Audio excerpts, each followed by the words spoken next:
ಇತ್ತಿರುವ ಪಾಪದ ಪ್ರಪಂಚದಲ್ಲಿರುವ ಮನುಷ್ಯರ ಮೇಲೆ ದೇವರು ಕೆಂಡಮಂಡಲವಾಗಿದ್ದಾನೆ, ಭೂ ನಿವಾಸಿಗಳೇ ಎಚ್ಚರಿಕೆ ಎಂಬುದಾಗಿ.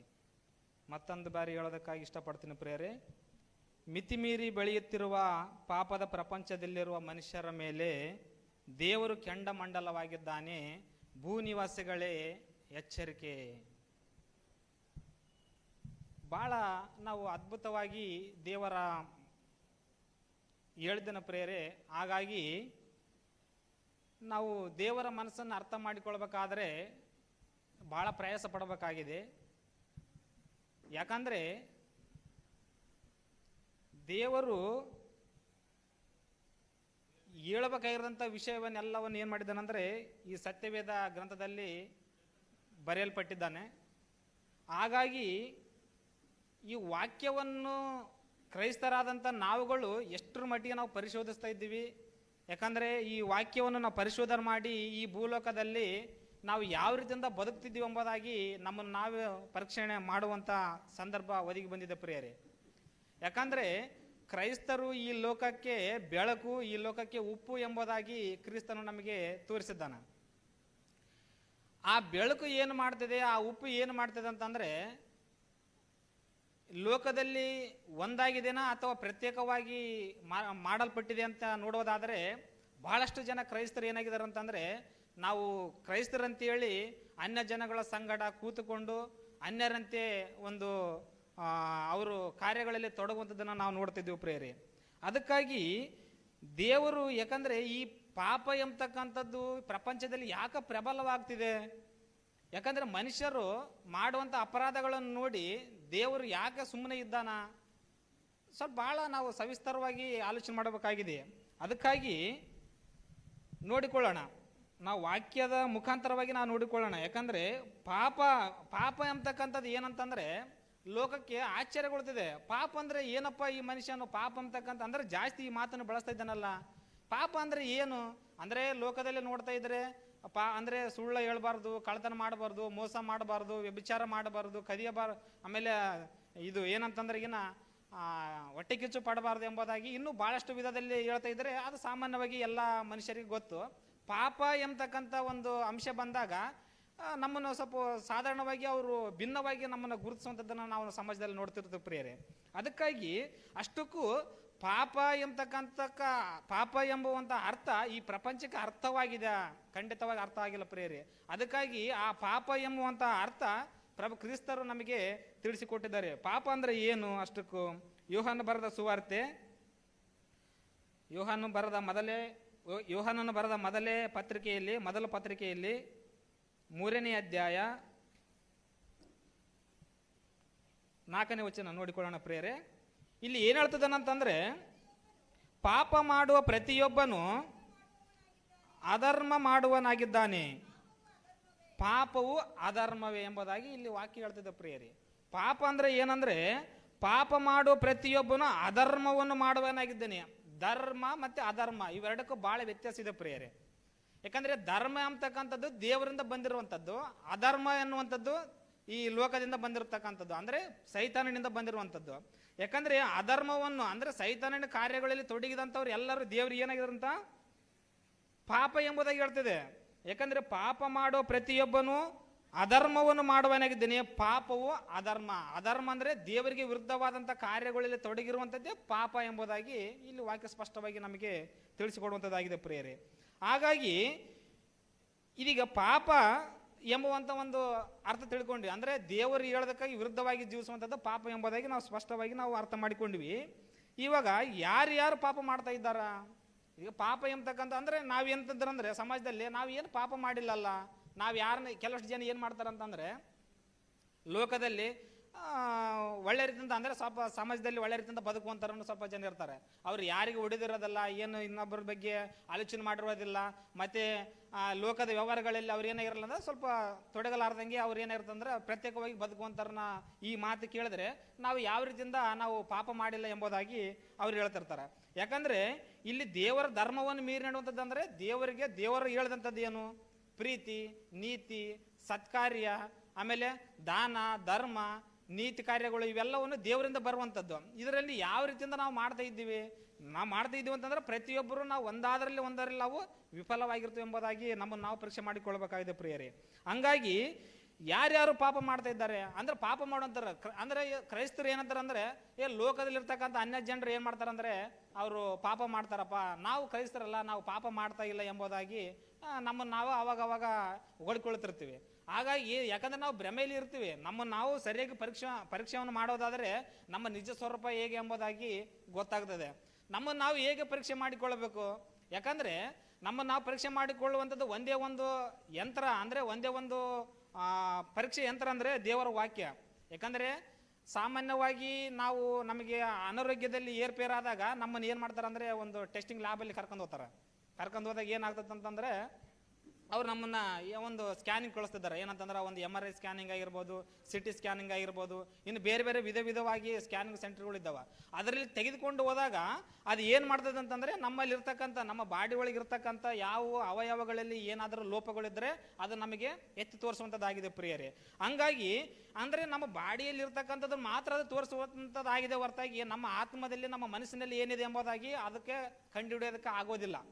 ಅದಕ್ಕಾಗಿ ನಮ್ಮ ಮನಸ್ಸಿನಲ್ಲಿ ಏನೇನಿದೆ ಎಂಬುದಾಗಿ ನಮಗೆ ಕಾಂಡು ಬರ್ಬೇಕಂದ್ರೆ ದೇವರ ವಾಕ್ಯ ಅಂದ್ರೆ ಸತ್ಯವೇದ ಗ್ರಂಥದ ಮುಂದೆ ನಾವು ನಿಂತುಕೊಂಡು ನಾವು ಪರೀಕ್ಷೆ ಮಾಡಿದಾಗ ನಮ್ಮ ಹೃದಯದಲ್ಲಿ ಇರ್ತಕ್ಕಂಥದ್ದು ಎಲ್ಲವನ್ನು ಏನು ಮಾಡ್ತದೆ ಅಂತಂದ್ರೆ ಅದು ನಮಗೆ ತೋರಿಸಿಕೊಡುವಂಥದ್ದಾಗಿದೆ ಪ್ರಿಯರೇ. ಯಾಕಂದ್ರೆ ದೇವರ ವಾಕ್ಯ ಅಂತಕ್ಕಂಥದ್ದು ನಮ್ಮ ಹೃದಯಕ್ಕೆ ಸಂಬಂಧಪಟ್ಟಿದ್ದು, ಅಂದ್ರೆ ನಮ್ಮ ಆತ್ಮಕ್ಕೆ ನಮ್ಮ ಮನಸ್ಸಿಗೆ ಸಂಬಂಧಪಟ್ಟಿರುವುದು. ಯಾಕಂದ್ರೆ ಸಾಮಾನ್ಯವಾಗಿ ನಮ್ಮ ಮುಖದಲ್ಲಿ ಏನಾನ ಕಲೆಗಳಿದ್ರೆ ನಾವು ಒಂದು ಏನಂತಲ್ಲ ಕನ್ನಡಿ ಮುಂದೆ ನಿಂತುಕೊಂಡು ಹೋದಾಗ ಏನು ಮಾಡ್ತೀವಿ ಅಂದರೆ ತಕ್ಷಣನೇ ಅವು ಸರಿಪಡಿಸಿ ಅಂತ ನಾವು ಲೋಕದಲ್ಲಿ ನಾವು ಪ್ರಯಾಣ ಮಾಡ್ತೀವಿ ಪ್ರಿಯರೇ. ಹಂಗಾಗಿ ಕ್ರೈಸ್ತರಂತ ಹೇಳಿಕೊಳ್ಳುವಂಥ ನಾವುಗಳು ಸಂತೆ ದೇವರ ವಾಕ್ಯವನ್ನು ನಾವು ಪರೀಕ್ಷೆ ಮಾಡಿಕೊಂಡಾಗ ನಮ್ಮಲ್ಲಿರ್ತಕ್ಕಂಥ ನ್ಯೂನ್ಯತೆಗಳು, ನಮ್ಮಲ್ಲಿರ್ತಕ್ಕಂಥ ಕೆಲವೊಂದು ಕೆಟ್ಟ ಅಭ್ಯಾಸಗಳು ನಾವು ತಕ್ಷಣ ಯಾಕೆ ಸರಿಪಡಿಸಿಕೊಳ್ಳುವುದಿಲ್ಲ? ಸರಿಪಡಿಸಿಕೊಂಡು ನಾವು ಯಾಕೆ ಪ್ರಪಂಚದಲ್ಲಿ ನಾವು ಪ್ರಯಾಣ ಬೆಳೆಸ್ತಾ ಇಲ್ಲ, ನಾವು ಸಮಾಜದಲ್ಲಿ ಬದುಕ್ತಾ ಇಲ್ಲ ಅಂತ ನೋಡೋದಾದರೆ ನಾವು ಯಾಕಂದರೆ ನಮಗೆ ಶರೀರಕ್ಕೆ ಕೊಡುವಂಥ ಪ್ರಾಧಾನ್ಯತೆ ನಮ್ಮ ಆತ್ಮಕ್ಕೆ ನಾವು ಕೊಡ್ತಾ ಇಲ್ಲ ಎಂಬುದಾಗಿ ನಮಗೆ ಸ್ಪಷ್ಟವಾಗಿ ಗೊತ್ತಾಗ್ತಿದೆ ಪ್ರೇರೆ. ಅದಕ್ಕಾಗಿ ಇಲ್ಲಿ ಏನಾಗ್ತದೆ ಅಂತಂದರೆ ಯಾರ್ಯಾರು ಪಾಪ ಮಾಡುವರಾಗಿದ್ದಾರೆ ಅಂದರೆ ರೋಮಪುರದವರಿಗೆ ಬರೆದ ಪತ್ರಿಕೆಯಲ್ಲಿ ಅಪೊಸ್ತಲನಾದಂಥ ಪೌಲನು ರೋಮಪುರದವರಿಗೆ ಹೇಳ್ತಿದ್ದಾನೆ. ಏನಂತಂದರೆ 3ನೇ ಅಧ್ಯಾಯ, ರೋಮಪುರದವರಿಗೆ ಬರೆದ ಪತ್ರಿಕೆ 3ನೇ ಅಧ್ಯಾಯ 11ನೇ ವಚನ. ತಿಳುವಳಿಕೆಯುಳ್ಳವನು ಇಲ್ಲ, ದೇವರು ಹುಡುಕುವನು ಇಲ್ಲ, ಎಲ್ಲರೂ ದಾರಿ ತಪ್ಪಿ ನಡೆಯುತ್ತಾರೆ, ಎಲ್ಲರೂ ಕೆಲಸಕ್ಕೆ ಬಾರದವರಾದರು, ಒಳ್ಳೆದನ್ನು ಮಾಡುವವನು ಇಲ್ಲ, ಒಬ್ಬನಾದರೂ ಇಲ್ಲ, ಅವರ ಗಂಟಲು ತೆರೆದಿರುವ ಸಮಾಧಿಯಾಗಿದೆ, ಅವರ ನಾಲಿಗೆಯಿಂದ ವಂಚನೆಯ ಮಾತುಗಳನ್ನು ಆಡ್ತಾರೆ, ಅವರ ತುಟಿಗಳ ಹಿಂದೆ ಹಾವಿನ ವಿಷಯವಿದೆ, ಅವರ ಬಾಯಿಯು ಶಾಪದಿಂದಲೂ ಕ್ರೋಧ ಮಾತುಗಳಿಂದಲೂ ತುಂಬಿ ಅದೇ, ಅವರ ಕಾಲುಗಳು ರಕ್ತವನ್ನು ಸುರಿಸಲು ಆತುರ ಪಡ್ತೇವೆ. ಸಾಕು ಸಿಸ್ಟರ್. ಇಲ್ಲಿ ಏನ್ ಹೇಳ್ತದನಂತಂದ್ರೆ ನೀತಿವಂತನೂ ಇಲ್ಲ, ಒಬ್ಬನಾದರೂ ಇಲ್ಲ. ನೀತಿವಂತನೂ ಇಲ್ಲ. ನೀತಿಗೆ ಮತ್ತೊಂದು ನಾವು ಸಮಾನಾರ್ಥಕ ಪದವನ್ನು ಜೋಡಿಸಬಹುದಾದ್ರೆ ನಿಯತ್ ಅಂತ ಹೇಳ್ಬೋದು ಪ್ರಿಯರೇ. ನಿಯತ್ತು ಅಥವಾ ನೀತಿ, ಮಾತಿಗೆ ತಪ್ಪದವನ್ ಅಂತೇಳಿ ಇದಕ್ಕೆ ಸಮಾನಾರ್ಥಕವಾಗಿ ನಾವು ಸೇರಿಸಬಹುದು. ಅದಕ್ಕಾಗಿ ನೀತಿವಂತನಿಲ್ಲ, ಒಬ್ಬನಾದರಿಲ್ಲ. ಒಬ್ಬನಾದರಿಲ್ಲ ಅಂತಂದ್ರೆ ಪ್ರಪಂಚದಲ್ಲಿ ಇರ್ತಕ್ಕಂಥ ಎಲ್ಲರನ್ನು ದೇವರು ದೃಷ್ಟಿಸಿ ನೋಡಿದಾಗ ಒಬ್ಬನ ಸಂತೆ ನೀತಿವಂತನ ಕಾಣ್ತಿಲ್ಲ ಅಂತ ಪ್ರಿಯರೇ. ಅದರಲ್ಲಿ ಎಲ್ಲ ರೀತಿಯಿಂದ ಭೂಮಿ ಮೇಲೆ ಇರ್ತಕ್ಕಂಥ ಎಲ್ಲ ಮನುಷ್ಯರು ನೋಡುವಂಥದ್ದು, ಪ್ರತ್ಯೇಕವಾಗಿ ಕ್ರೈಸ್ತರು ನೋಡುವಂಥದ್ದಲ್ಲ, ಸಮಾಜದಲ್ಲಿ ಇರ್ತಕ್ಕಂಥ ಎಲ್ಲರನ್ನು ನೋಡಿ ಏನಂತಂದ್ರೆ ನೀತಿವಂತನು ಇಲ್ಲ, ಒಬ್ಬನಾದರಿಲ್ಲ, ತಿಳುವಳಿಕೆಯುಳ್ಳವನು ಇಲ್ಲ, ದೇವರನ್ನು ಹುಡುಕುವನು ಇಲ್ಲ. ಯಾಕಂದ್ರೆ ದೇವರ ಸಂತೆ ಹುಡುಕ್ತಾ ಇಲ್ಲ ಅಂತ. ಯಾಕಂದ್ರೆ ಒಂದು ವೇಳೆ ದೇವ್ರನ್ನ ಹುಡುಕ್ತಾ ಇದ್ದೀವಿ ಅಂತ ಹೇಳ್ತಾ ಇದ್ರೆ ಅವ್ರು ಯಾತಕ್ಕಾಗಿ ಹುಡುಕ್ತಾ ಇದ್ದಾರಂತಂದ್ರೆ ತಮ್ಮ ತಮ್ಮ ಶಾರೀರಿಕ ಕೋರಿಕೆಗಳಿಗಾಗಿ. ಯಾಕಂದ್ರೆ ಈ ಲೋಕದಲ್ಲಿ ನಮಗೆ ಏನನ್ನ ಸಿಗ್ತತಿ ನಮಗೆ ಸಂಬಂಧಪಟ್ಟದ್ದು ಏನಾದರೂ ನಮಗೆ ದೇವ್ರು ಕೊಡ್ತಾನೆ ಅಂತೇಳಿ ಒಂದು ವೇಳೆ ದೇವ್ರ ಹತ್ರ ಹೋಗ್ತಾರೆ ಹೊರತು ನಿಜವಾಗಿ ನಾನು ಯಾಕೆ ಹುಟ್ಟಿದ್ದೀನಿ, ನಾನು ಯಾಕೆ ದೇವ್ರನ್ನ ಹುಟ್ಟಿಸಿದ್ದಾನ, ನನ್ನ ಜೀವನದ ಪರಮಾರ್ಥತೆ ಏನು ಎಂಬುದಾಗಿ ದೇವ್ರ ಹತ್ರ ಹೋಗಿ ನಾವು ಕೇಳುವಂಥದ್ದನ್ನು ನಾವು ನೋಡ್ತಾ ಇಲ್ಲ ಪ್ರೇರೆ. ಯಾಕಂದ್ರೆ ನೋಡ್ರಿ ಬಹಳಷ್ಟು ಜನ ಕ್ರೈಸ್ತರಲ್ಲಿನೂ ಸಹ ಏನ್ ಮಾಡಿದಾರೆ ಅಂದ್ರೆ ಪ್ರಪಂಚದಲ್ಲಿರ್ತಕ್ಕಂಥ 800 ಕೋಟಿ ಜನಸಂಖ್ಯೆಯಲ್ಲಿ ಸುಮಾರು 400 ಕೋಟಿ ಜನಸಂಖ್ಯೆ ಕ್ರೈಸ್ತರು ಎಂಬುದಾಗಿ ನಮ್ಮ ಪ್ರಪಂಚಕ್ಕೆ ಸರ್ವೆ ಪಟ್ಟಿ ಹೇಳ್ತಿದ್ದ ಪ್ರೇರ್ ಜಾತಿ ಜನಗಣಿತ ಹೇಳ್ತಿದೆ. ಯಾಕಂದ್ರೆ ಒಬ್ಬ ಮನುಷ್ಯನು ಯಾಕಂದ್ರೆ ಒಬ್ಬ ಮನುಷ್ಯನು ಇನ್ನೊಬ್ಬರಿಗೆ ಸುವಾರ್ತೆ ಮಾಡಿದ್ರ 400 ಕೋಟಿ ಜನಸಂಖ್ಯೆ 800 ಕೋಟಿ ಅಂದ್ರೆ ಇನ್ನ ಉಳಿದಂತ 400 ಕೋಟಿ ಜನಸಂಖ್ಯೆ ನಾವು ಏನ್ ಮಾಡ್ಬೋದು, ಸುವಾರ್ತೆ ಮಾಡ್ಬೋದು. ಒಬ್ಬ ಮನುಷ್ಯನು ಇನ್ನೊಬ್ಬ ಮನುಷ್ಯನಿಗೆ ನಾವು ವಾಕ್ಯವನ್ನು ಹೇಳಿದ್ರೆ ಏನಾಗ್ತದೆ ಅಂತಂದ್ರೆ ಪ್ರಪಂಚ ಎಲ್ಲವೂ ಮಾರ್ಪಡುವಂಥದ್ದಾಗಿದೆ ಪ್ರಿಯರೇ. ಅದಕ್ಕಾಗಿ ಯಾಕೆ ನಾವು ಮಾರ್ಪಡಿಸ್ತಾ ಇಲ್ಲ, ಸಮಾಜಕ್ಕೆ ನಾವು ವಾಕ್ಯ ಯಾಕೆ ಹೇಳ್ತಾ ಇಲ್ಲ ಅಂತಂದ್ರೆ, ಒಬ್ಬ ಯೇಸು ಕ್ರಿಸ್ತನಿಂದ ಇವತ್ತು ಎಷ್ಟು ಅಂದ್ರೆ ಕ್ರಿಸ್ತನ್ ನಂಬಿದಂತ ವಿಶ್ವಾಸಿಗಳಿದ್ದಾರೆ ಪ್ರಿಯರೇ ಸಮಾಜದಲ್ಲಿ. ಸುಮಾರು ಕೋಟಿ ಇದ್ದಾರೆ. ಒಬ್ಬ ಯೇಸು ಕ್ರಿಸ್ತನಿಂದ ಏನಾಗಿದ್ದಾರೆ ಅಂತಂದ್ರೆ ಇಷ್ಟು ಕೋಟಿ ಜನಸಂಖ್ಯೆ ಹಿಂಬಾಲಿಸಿದ್ದಾರೆ ಅಂತಂದ್ರೆ ಏನು, ಇಷ್ಟು ಕ್ರೈಸ್ತರಿಂದ ಎಷ್ಟು ಕೋಟಿ ಜನಸಂಖ್ಯೆ ಕ್ರೈಸ್ತರನ್ನ ಹಿಂಬಾಲಿಸುವಂಥದ್ದು ನಾವು ಸಮಾಜದಲ್ಲಿ ನೋಡ್ತಾ ಇದ್ದೀವಿ? ಇಲ್ಲ. ಯಾಕಂತಂದ್ರೆ ಯೇಸು ಕ್ರಿಸ್ತನಲ್ಲಿ ಇರ್ತಕ್ಕಂಥದ್ದು ಏನಂತಂದ್ರೆ ಸುವಾರ್ತೆ ನಾನು ಮಾಡಬೇಕು, ತಂದೆಯಾದ ಪರಮಾರ್ಥ ತಂದೆ ನನಗೆ ಕೊಟ್ಟಿರ್ತಕ್ಕಂಥ ಜವಾಬ್ದಾರಿ ನಾನು ಮಾಡ್ಬೇಕು ಎಂಬುದಾಗಿ ಆತನ ಏನು ಮಾಡ್ತಿದ್ದಾನಂತಂದ್ರೆ ಆತನು ಸ್ಪಷ್ಟವಾಗಿ ತಿಳಿದುಕೊಂಡು ಈ ಲೋಕದಲ್ಲಿ ಇದ್ದು ತಂದೆ ಕ್ರಿಯೆಗಳನ್ನು ಮಾಡಿದ. ಇವತ್ತು ತಿಳಿದಂತ ನಾವು ಬರೀ ಹೇಳುವಂತರಾಗಿದ್ದೇವೆ ಹೊರತಾಗಿ ನಾವು ಪಾಲಿಸುವಂತರಾಗಿಲ್ಲ ಪ್ರಿಯರೇ. ಅದಕ್ಕಾಗಿ ನಾವು ಹೇಳಿ ನಾವು ಮರೆತು ಬಿಡದಂತೆ ಅಂದ್ರೆ ನಾವು ಹೇಳಿ, ಯಾಕಂದ್ರೆ ಬೋಧಕರಾಗಿ ಅಥವಾ ಹೇಳುವಂಥದ್ದು ಸುಲಭ, ಅಥವಾ ಇನ್ನೊಬ್ಬರಿಗೆ ಹೇಳುವಂಥದ್ದು ಸುಲಭ, ಅದನ್ನು ಅನುಸರಿಸುವವನು ಮಾತ್ರ ಪರಲೋಕ ರಾಜ್ಯಕ್ಕೆ ಬಾಧ್ಯನೇ ಆಗೋನು ಎಂಬುದಾಗಿ ದೇವರ ವಾಕ್ಯ ಮತ್ತೊಂದು ಇದರಲ್ಲಿ ಹೇಳುವಂಥದ್ದಾಗಿದೆ ಪ್ರಿಯರೇ. ಅದಕ್ಕಾಗಿ ಹೇಳ್ತದಾನೆ ಏನಂತಂದ್ರೆ, ಎಲ್ಲರೂ ದಾರಿ ತಪ್ಪಿ ನಡೀತಾರೆ, ಯಾರು ಕೆಲಸಕ್ಕೆ ಬಾರದವರು, ಒಳ್ಳೆದನ್ನು ಮಾಡುವವನಿಲ್ಲ, ಒಬ್ಬನಾದರಿಲ್ಲ, ಅವರ ಗಂಟಲು ತೆರೆದಿರುವ ಸಮಾಧಿಯಾಗಿದೆ.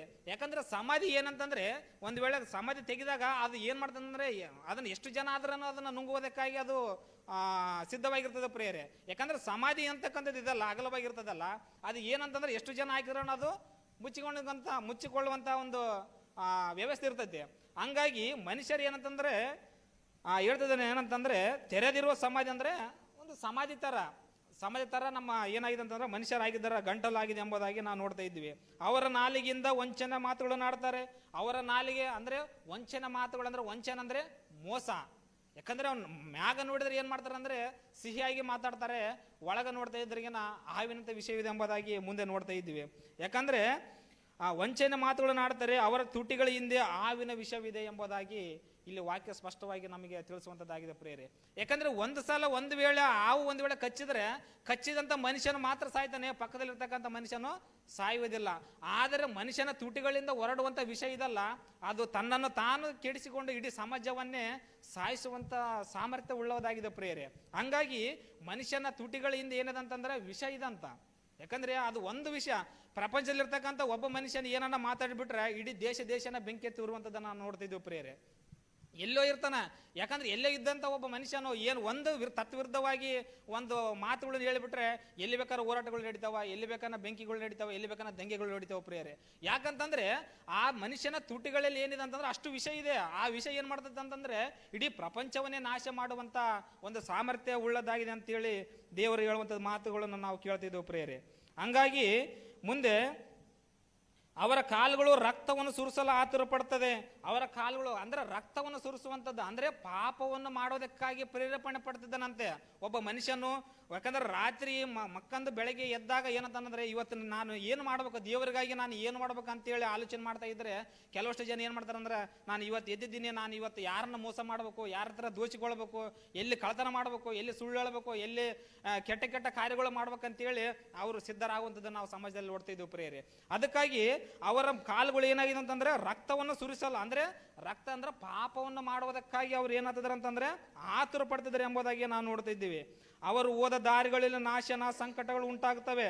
ಯಾಕಂದ್ರೆ ಅವ್ರು ಎಲ್ಲೇ ಹೋಗಲಿ ಅವರಿಗೆ ಅವ್ರ ದಾರಿಗಳು ಏನಾಗ್ತಾವಂತ ನಾಶಗಳು ಸಂಕಟಗಳು ಉಂಟಾಗ್ತವೆ. ಅವರಿಗೆ ಸಮಾಧಾನ ಇಲ್ಲ. ಯಾಕಂದ್ರೆ ದುಷ್ಟರ ಸಂಪತ್ತು ನೀತಿವಂತರ ಪಾಲಾಗ್ತದೆ ಎಂಬುದಾಗಿ ನಾವು ಜ್ಞಾನೋಕ್ತಿ ಗ್ರಂಥದಲ್ಲಿ ನಾವು ನೋಡ್ತಾ ಇದ್ದೇವೆ ಪ್ರೇರೆ. ಅದಕ್ಕಾಗಿ ಯಾಕಂದ್ರೆ ನೋಡಿಕೊಳ್ಳೋಣ, ಯಾಕಂದ್ರೆ ದೇವರನ್ನ ಯಾವ ರೀತಿಯಿಂದ ಹುಡುಕೋದು, ಯಾರ್ಯಾರು ಹುಡುಕ್ತಾ ಇದ್ದಾರೆ ಎಂಬುದಾಗಿ ನೋಡ್ತಾ ಇದ್ರೆ ಯೋಶುವನ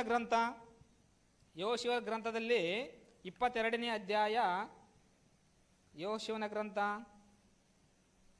22ನೇ ಅಧ್ಯಾಯ 5ನೇ ವಚನ. ಯೆಹೋವನ ಸೇವಕನಾದ ಮೋಶೆಯು ನಿಮಗೆ ಕೊಟ್ಟ ಧರ್ಮೋಪದೇಶದ ವಿಧಿಗಳನ್ನು ಜಾಗರೂಕತೆಯಿಂದ ಕೈಗೊಳ್ಳಿರಿ. ಈಗಿರಲು ನಿಮ್ಮ ದೇವರಾದ ಯೆಹೋವನನ್ನು ಪ್ರೀತಿಸಿ ಆತನ ಮಾರ್ಗದಲ್ಲಿ ನಡೆದು ಆತನ ಆಜ್ಞೆಗಳನ್ನು ಕೈಗೊಂಡು ಆತನನ್ನೇ ಹೊಂದಿಕೊಂಡು ಪೂರ್ಣ ಮನಸ್ಸಿನಿಂದಲೂ ಪೂರ್ಣ ಪ್ರಾಣದಿಂದಲೂ ಆತನನ್ನು ಸೇವಿಸಿರಿ ಎಂದು ಹೇಳಿ ಅವರನ್ನು ಆಶೀರ್ವದಿಸಿ ಕಳಿಸಿದನು. ಇಲ್ಲಿ ಏನು ಹೇಳ್ತದನಂತಂದ್ರೆ, ನಿಮ್ಮ ದೇವರಾಗಿರುವ ಯೆಹೋವನನ್ನು ಪ್ರೀತಿಸಿ ಆತನ ಮಾರ್ಗದಲ್ಲಿ ನಡೆದು ಆತನ ಆಜ್ಞೆಗಳನ್ನು ಕೈಗೊಂಡು ಆತನನ್ನೇ ಹೊಂದಿಕೊಂಡು ಪೂರ್ಣ ಮನಸ್ಸಿನಿಂದ ಪೂರ್ಣ ಪ್ರಾಣದಿಂದ ಆತನನ್ನು ಸೇವಿಸಬೇಕಂತ. ಸೇವಿಸುವಂಥದ್ದಂದ್ರೆ ಏನು? ಸೇವಿಸುವಂಥದ್ದಂದ್ರೆ ನಾವು ಊಟ ಮಾಡುವಂಥದ್ದನ್ನು ನಾವು ನೋಡಿದ್ದೀವಿ. ಯಾಕಂದ್ರೆ ಊಟ ಮಾಡ್ತಿದ್ವಿ ಅಂದ್ರೆ ಅದು ಊಟ ಮಾಡುವಂಥದ್ದು ಮತ್ತೊಂದು ಅರ್ಥ ಏನಂತಂದ್ರೆ ಸೇವನೆ ಅಂತೇಳಿ ನಾವು ಕರಿಬೋದು.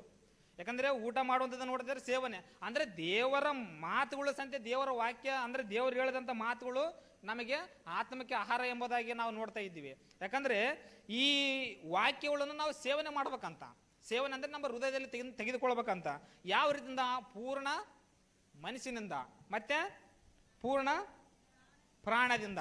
ಯಾಕಂದ್ರೆ ಪೂರ್ಣ ಮನಸ್ಸಿನಿಂದ ನಾವು ಎಷ್ಟು ಸಾರಿ ನಾವು ದೇವರ ಹತ್ರ ಬರ್ತಾ ಇದ್ದೀವಿ ನಾವು. ಯಾಕಂದ್ರೆ ಈ ಕಾರ್ಯಕ್ರಮಕ್ಕೆ ಅಂದ್ರೆ ಮಾನವಿ ಪಟ್ಟಣದಲ್ಲಿ ಇಷ್ಟೆಲ್ಲ ವ್ಯವಸ್ಥೆಯನ್ನು ಮಾಡಿ ಅದ್ಭುತವಾಗಿ ಒಂದು ವೇದಿಕೆಯನ್ನು ಕಲ್ಪಿಸಿ ಏನು ಮಾಡಿದಾರೆ ಅಂತಂದ್ರೆ, ಸೇವಕರು ಏನು ಮಾಡಿದಾರೆ ಅಂದ್ರೆ ವಾಕ್ಯಗಳನ್ನು ಹೇಳ್ಬೇಕಂತೇಳಿ ಅವರು ಪ್ರಯಾಸ ಪಟ್ಟಿದ್ದಾರೆ ಪ್ರೇರೆ. ಯಾಕಂದ್ರೆ ನೋಡ್ರಿ ಎಷ್ಟು ಜನ ಇರ್ತದ್ರೆ ಮಾನವಿ ಪಟ್ಟಣದಲ್ಲಿ, ಇಷ್ಟು ಜನ ಇದ್ದಾರೆ.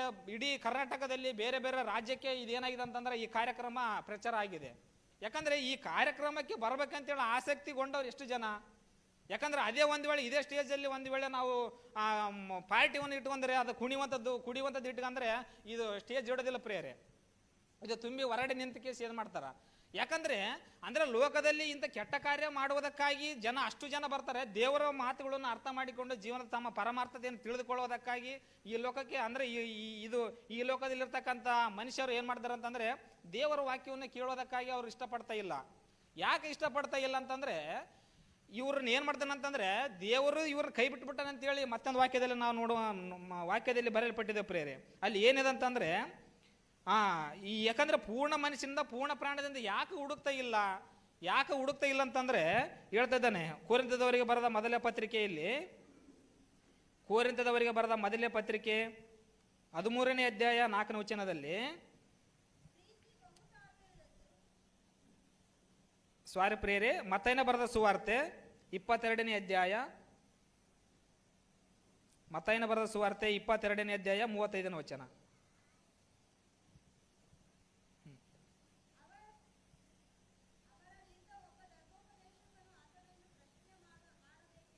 ಹಾ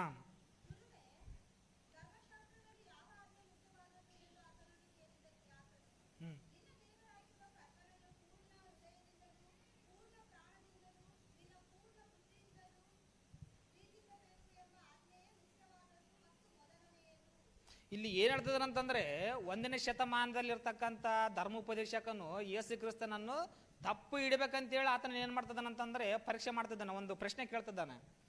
ಯಾಕಂದ್ರೆ ಯೇಸು ಕ್ರಿಸ್ತನ ಹೇಳುವಂತ ಮಾತುಗಳಿದ್ದಾವಲ್ಲ ಅವು ಅವರಿಗೆ ತಡ್ಕೊಳಕ್ ಆಗ್ತಾ ಇಲ್ಲ ಪ್ರೇರೆ. ಯಾಕಂದ್ರೆ ಆತನು ಮಾತಾಡುವಂತ ಮಾತುಗಳು ಈ ಸಮಾಜದಲ್ಲಿ ನಡೀತಕ್ಕಂಥದಕ್ಕೆ ತತ್ವಿರುದ್ಧವಾಗಿದೆ. ಯಾಕಂದ್ರೆ ಯೇಸು ಕ್ರಿಸ್ತ ಹೇಳುವಂತ ಮಾತುಗಳು ಒಂದೊಂದು ಮಾತುಗಳು ಪರಿಸಯರನ್ನ, ಸದ್ದುಕಾಯರನ್ನ, ಶಾಸ್ತ್ರಿಗಳನ್ನ, ಧರ್ಮೋಪದೇಶಕರನ್ನ ಏನ್ ಮಾಡ್ತಾನಂತಂದ್ರೆ ಒಂದು ಆತ್ಮಿಕವಾಗಿ ಕಟ್ಟಿ ಹಾಕೋದಕ್ಕಾಗಿ ಇಲ್ಲಿ ಪ್ರಯತ್ನ ಮಾಡ್ತಿದ್ದಾನೆ. ಯಾಕಂದ್ರೆ ಇವ್ರು ಮಾಡುವಂತ ಅನೀತಿ ಕಾರ್ಯಗಳನ್ನ ಯೇಸು ಕ್ರಿಸ್ತನ ಏನ್ ಮಾಡ್ತಿದ್ದಾನ, ಅಲ್ಲಿ ಬಂದು ದೇವ್ರ ಮಾತುಗಳನ್ನ ಹೇಳುವಾಗ ಹೆಂಗಾದ್ರೂ ಮಾಡಿ ಯೇಸು ಕ್ರಿಸ್ತನ ಏನ್ ಮಾಡ್ಬೇಕು, ತಪ್ಪಿನಲ್ಲಿ ಸಿಗೆ ಬೀಳಿಸ್ಬೇಕಂತೇಳಿ ಅಲ್ಲಿ ಏನ್ ಮಾಡ್ತಾನಂತಂದ್ರೆ ಒಬ್ಬ ಧರ್ಮೋಪದೇಶಕನು, ಗುರುವೇ ಇನ್ನೊಮ್ಮೆ ಓದಮ್ಮ, ಅವರು ಅಲ್ಲಿದ್ದ ಒಬ್ಬ ಧರ್ಮೋಪದೇಶಕನು ಆತನನ್ನು ಪರೀಕ್ಷೆ ಮಾಡಬೇಕೆಂದು, ಗುರುವೇ ಧರ್ಮಶಾಸ್ತ್ರದಲ್ಲಿ ಯಾವ ಆಜ್ಞೆಯು ಮುಖ್ಯವಾದದ್ದು ಎಂದು ಆತನನ್ನು ಕೇಳಿದ್ದಕ್ಕೆ ಆತನು, ನಿನ್ನ ದೇವರಾಗಿರುವ ಕರ್ತನನ್ನು ನಿನ್ನ ಪೂರ್ಣ ಹೃದಯದಿಂದಲೂ ನಿನ್ನ ಪ್ರಾಣದಿಂದಲೂ ನಿನ್ನ ಪೂರ್ಣ ಬುದ್ಧಿಯಿಂದಲೂ ಪ್ರೀತಿಸಬೇಕು ಎಂಬ ಆಜ್ಞೆವೇ ಮುಖ್ಯವಾದದ್ದು. ಯಾಕಂದ್ರೆ ದೇವರಾಗಿರ್ತಕ್ಕಂಥ ತಂದೆಯಾದ ದೇವರಿಗೆ ಮೊದಲ ಆದ್ಯತೆ ಕೊಡಬೇಕಂತೇಳಿ ಯೇಸು ಕ್ರಿಸ್ತ ಹೇಳುವಂಥದ್ದಾಗಿದೆ. ಯಾಕಂದ್ರೆ ನಾವು ಇವತ್ತು ಸಮಾಜದಲ್ಲಿ ನೋಡ್ತಾ ಇದ್ರೆ ದೇವರಿಗೆ ಕೊನೆ ಸ್ಥಾನ ಕೊಟ್ಟಿದ್ದೀವಿ. ಫಸ್ಟ್ ಏನ್ ಮಾಡ್ತಿದ್ರು ಅಂತಂದ್ರೆ, ಸಾಮಾನ್ಯವಾಗಿ ಸಮಾಜದಲ್ಲಿ ಹೇಗೆ ನಡೀತಿದೆ ಅಂತಂದ್ರೆ, ಚಿಕ್ಕವರಿದ್ದಾಗ ನಿಮಗೆ ಯಾರಿಷ್ಟಪ್ಪ ಅಂತ ಕೇಳಿದ್ರೆ ಮಕ್ಕಳು ಏನ್ ಮಾಡ್ತಾರೆ ಅಂದ್ರೆ ನಮ್ಮ ತಂದೆ ತಾಯಿನೇ ಇಷ್ಟ ಅಂತ ಹೇಳ್ತಾರೆ. ನೋಡ್ರಿ, ಅದು ಪ್ರೀತಿ ಅಂದ್ರೆ ನಾವು ಯಾವ ರೀತಿ ಡೈವರ್ಟ್ ಆಗ್ತೀವಿ ಅಂತ ನೋಡಿದಾಗ, ಸಣ್ಣ ಮಕ್ಕಳಿದ್ದ ಕೇಳಿದಾಗ ಏನಂತಾರ ಅಂದ್ರೆ, ನನ್ನ ತಂದೆ ತಾಯಿಯೋ ನನ್ನ ಪ್ರಾಣ, ನಮ್ಮ ತಂದೆ ತಾಯಿಯೇ ದೇವರು ಅಂತ ಹೇಳ್ತಾರೆ. ಸರಿ, ಏನಾಯ್ತಪ್ಪ ಅಂತಂದ್ರೆ ನೆಕ್ಸ್ಟ್ ಮುಂದೆ ತಂದೆ ತಾಯಿಗಳು ವೃದ್ಧರಾದಾಗ ಅಂದ್ರೆ ಇವ್ರ ಮಕ್ಕಳು ದೊಡ್ಡವರಾದಾಗ ಒಂದು ಮದುವೆ ಮಾಡುವಂಥದ್ದನ್ನ ನಾವು ನೋಡ್ತಿರ್ತೀವಿ. ಮದುವೆ ಮಾಡಿದ ಮೇಲೆ ಕೇಳಿದಾಗ ಯಾರಪ್ಪ ನಿನಗೆ ಇಷ್ಟ ಅಂತಂದ್ರೆ ತಂದೆ ತಾಯಿಗಳನ್ನ ಬಿಡ್ತಾರ, ಹೆಂಡತಿ ಬಗ್ಗೆ ಹೇಳ್ತಾರ. ನನ್ನ ಹೆಂಡತಿನೇ ನನಗೆ ಪ್ರೀತಿಯಪ್ಪ, ನನ್ನ ಹೆಂಡತಿಯೇನೇ ನನಗೆ ಸರ್ವಸ್ವ ಅಂತ ಹೇಳ್ತಾರೆ. ಮೊದಲು ಏನಂತ ಹೇಳಿರ್ತಾರ?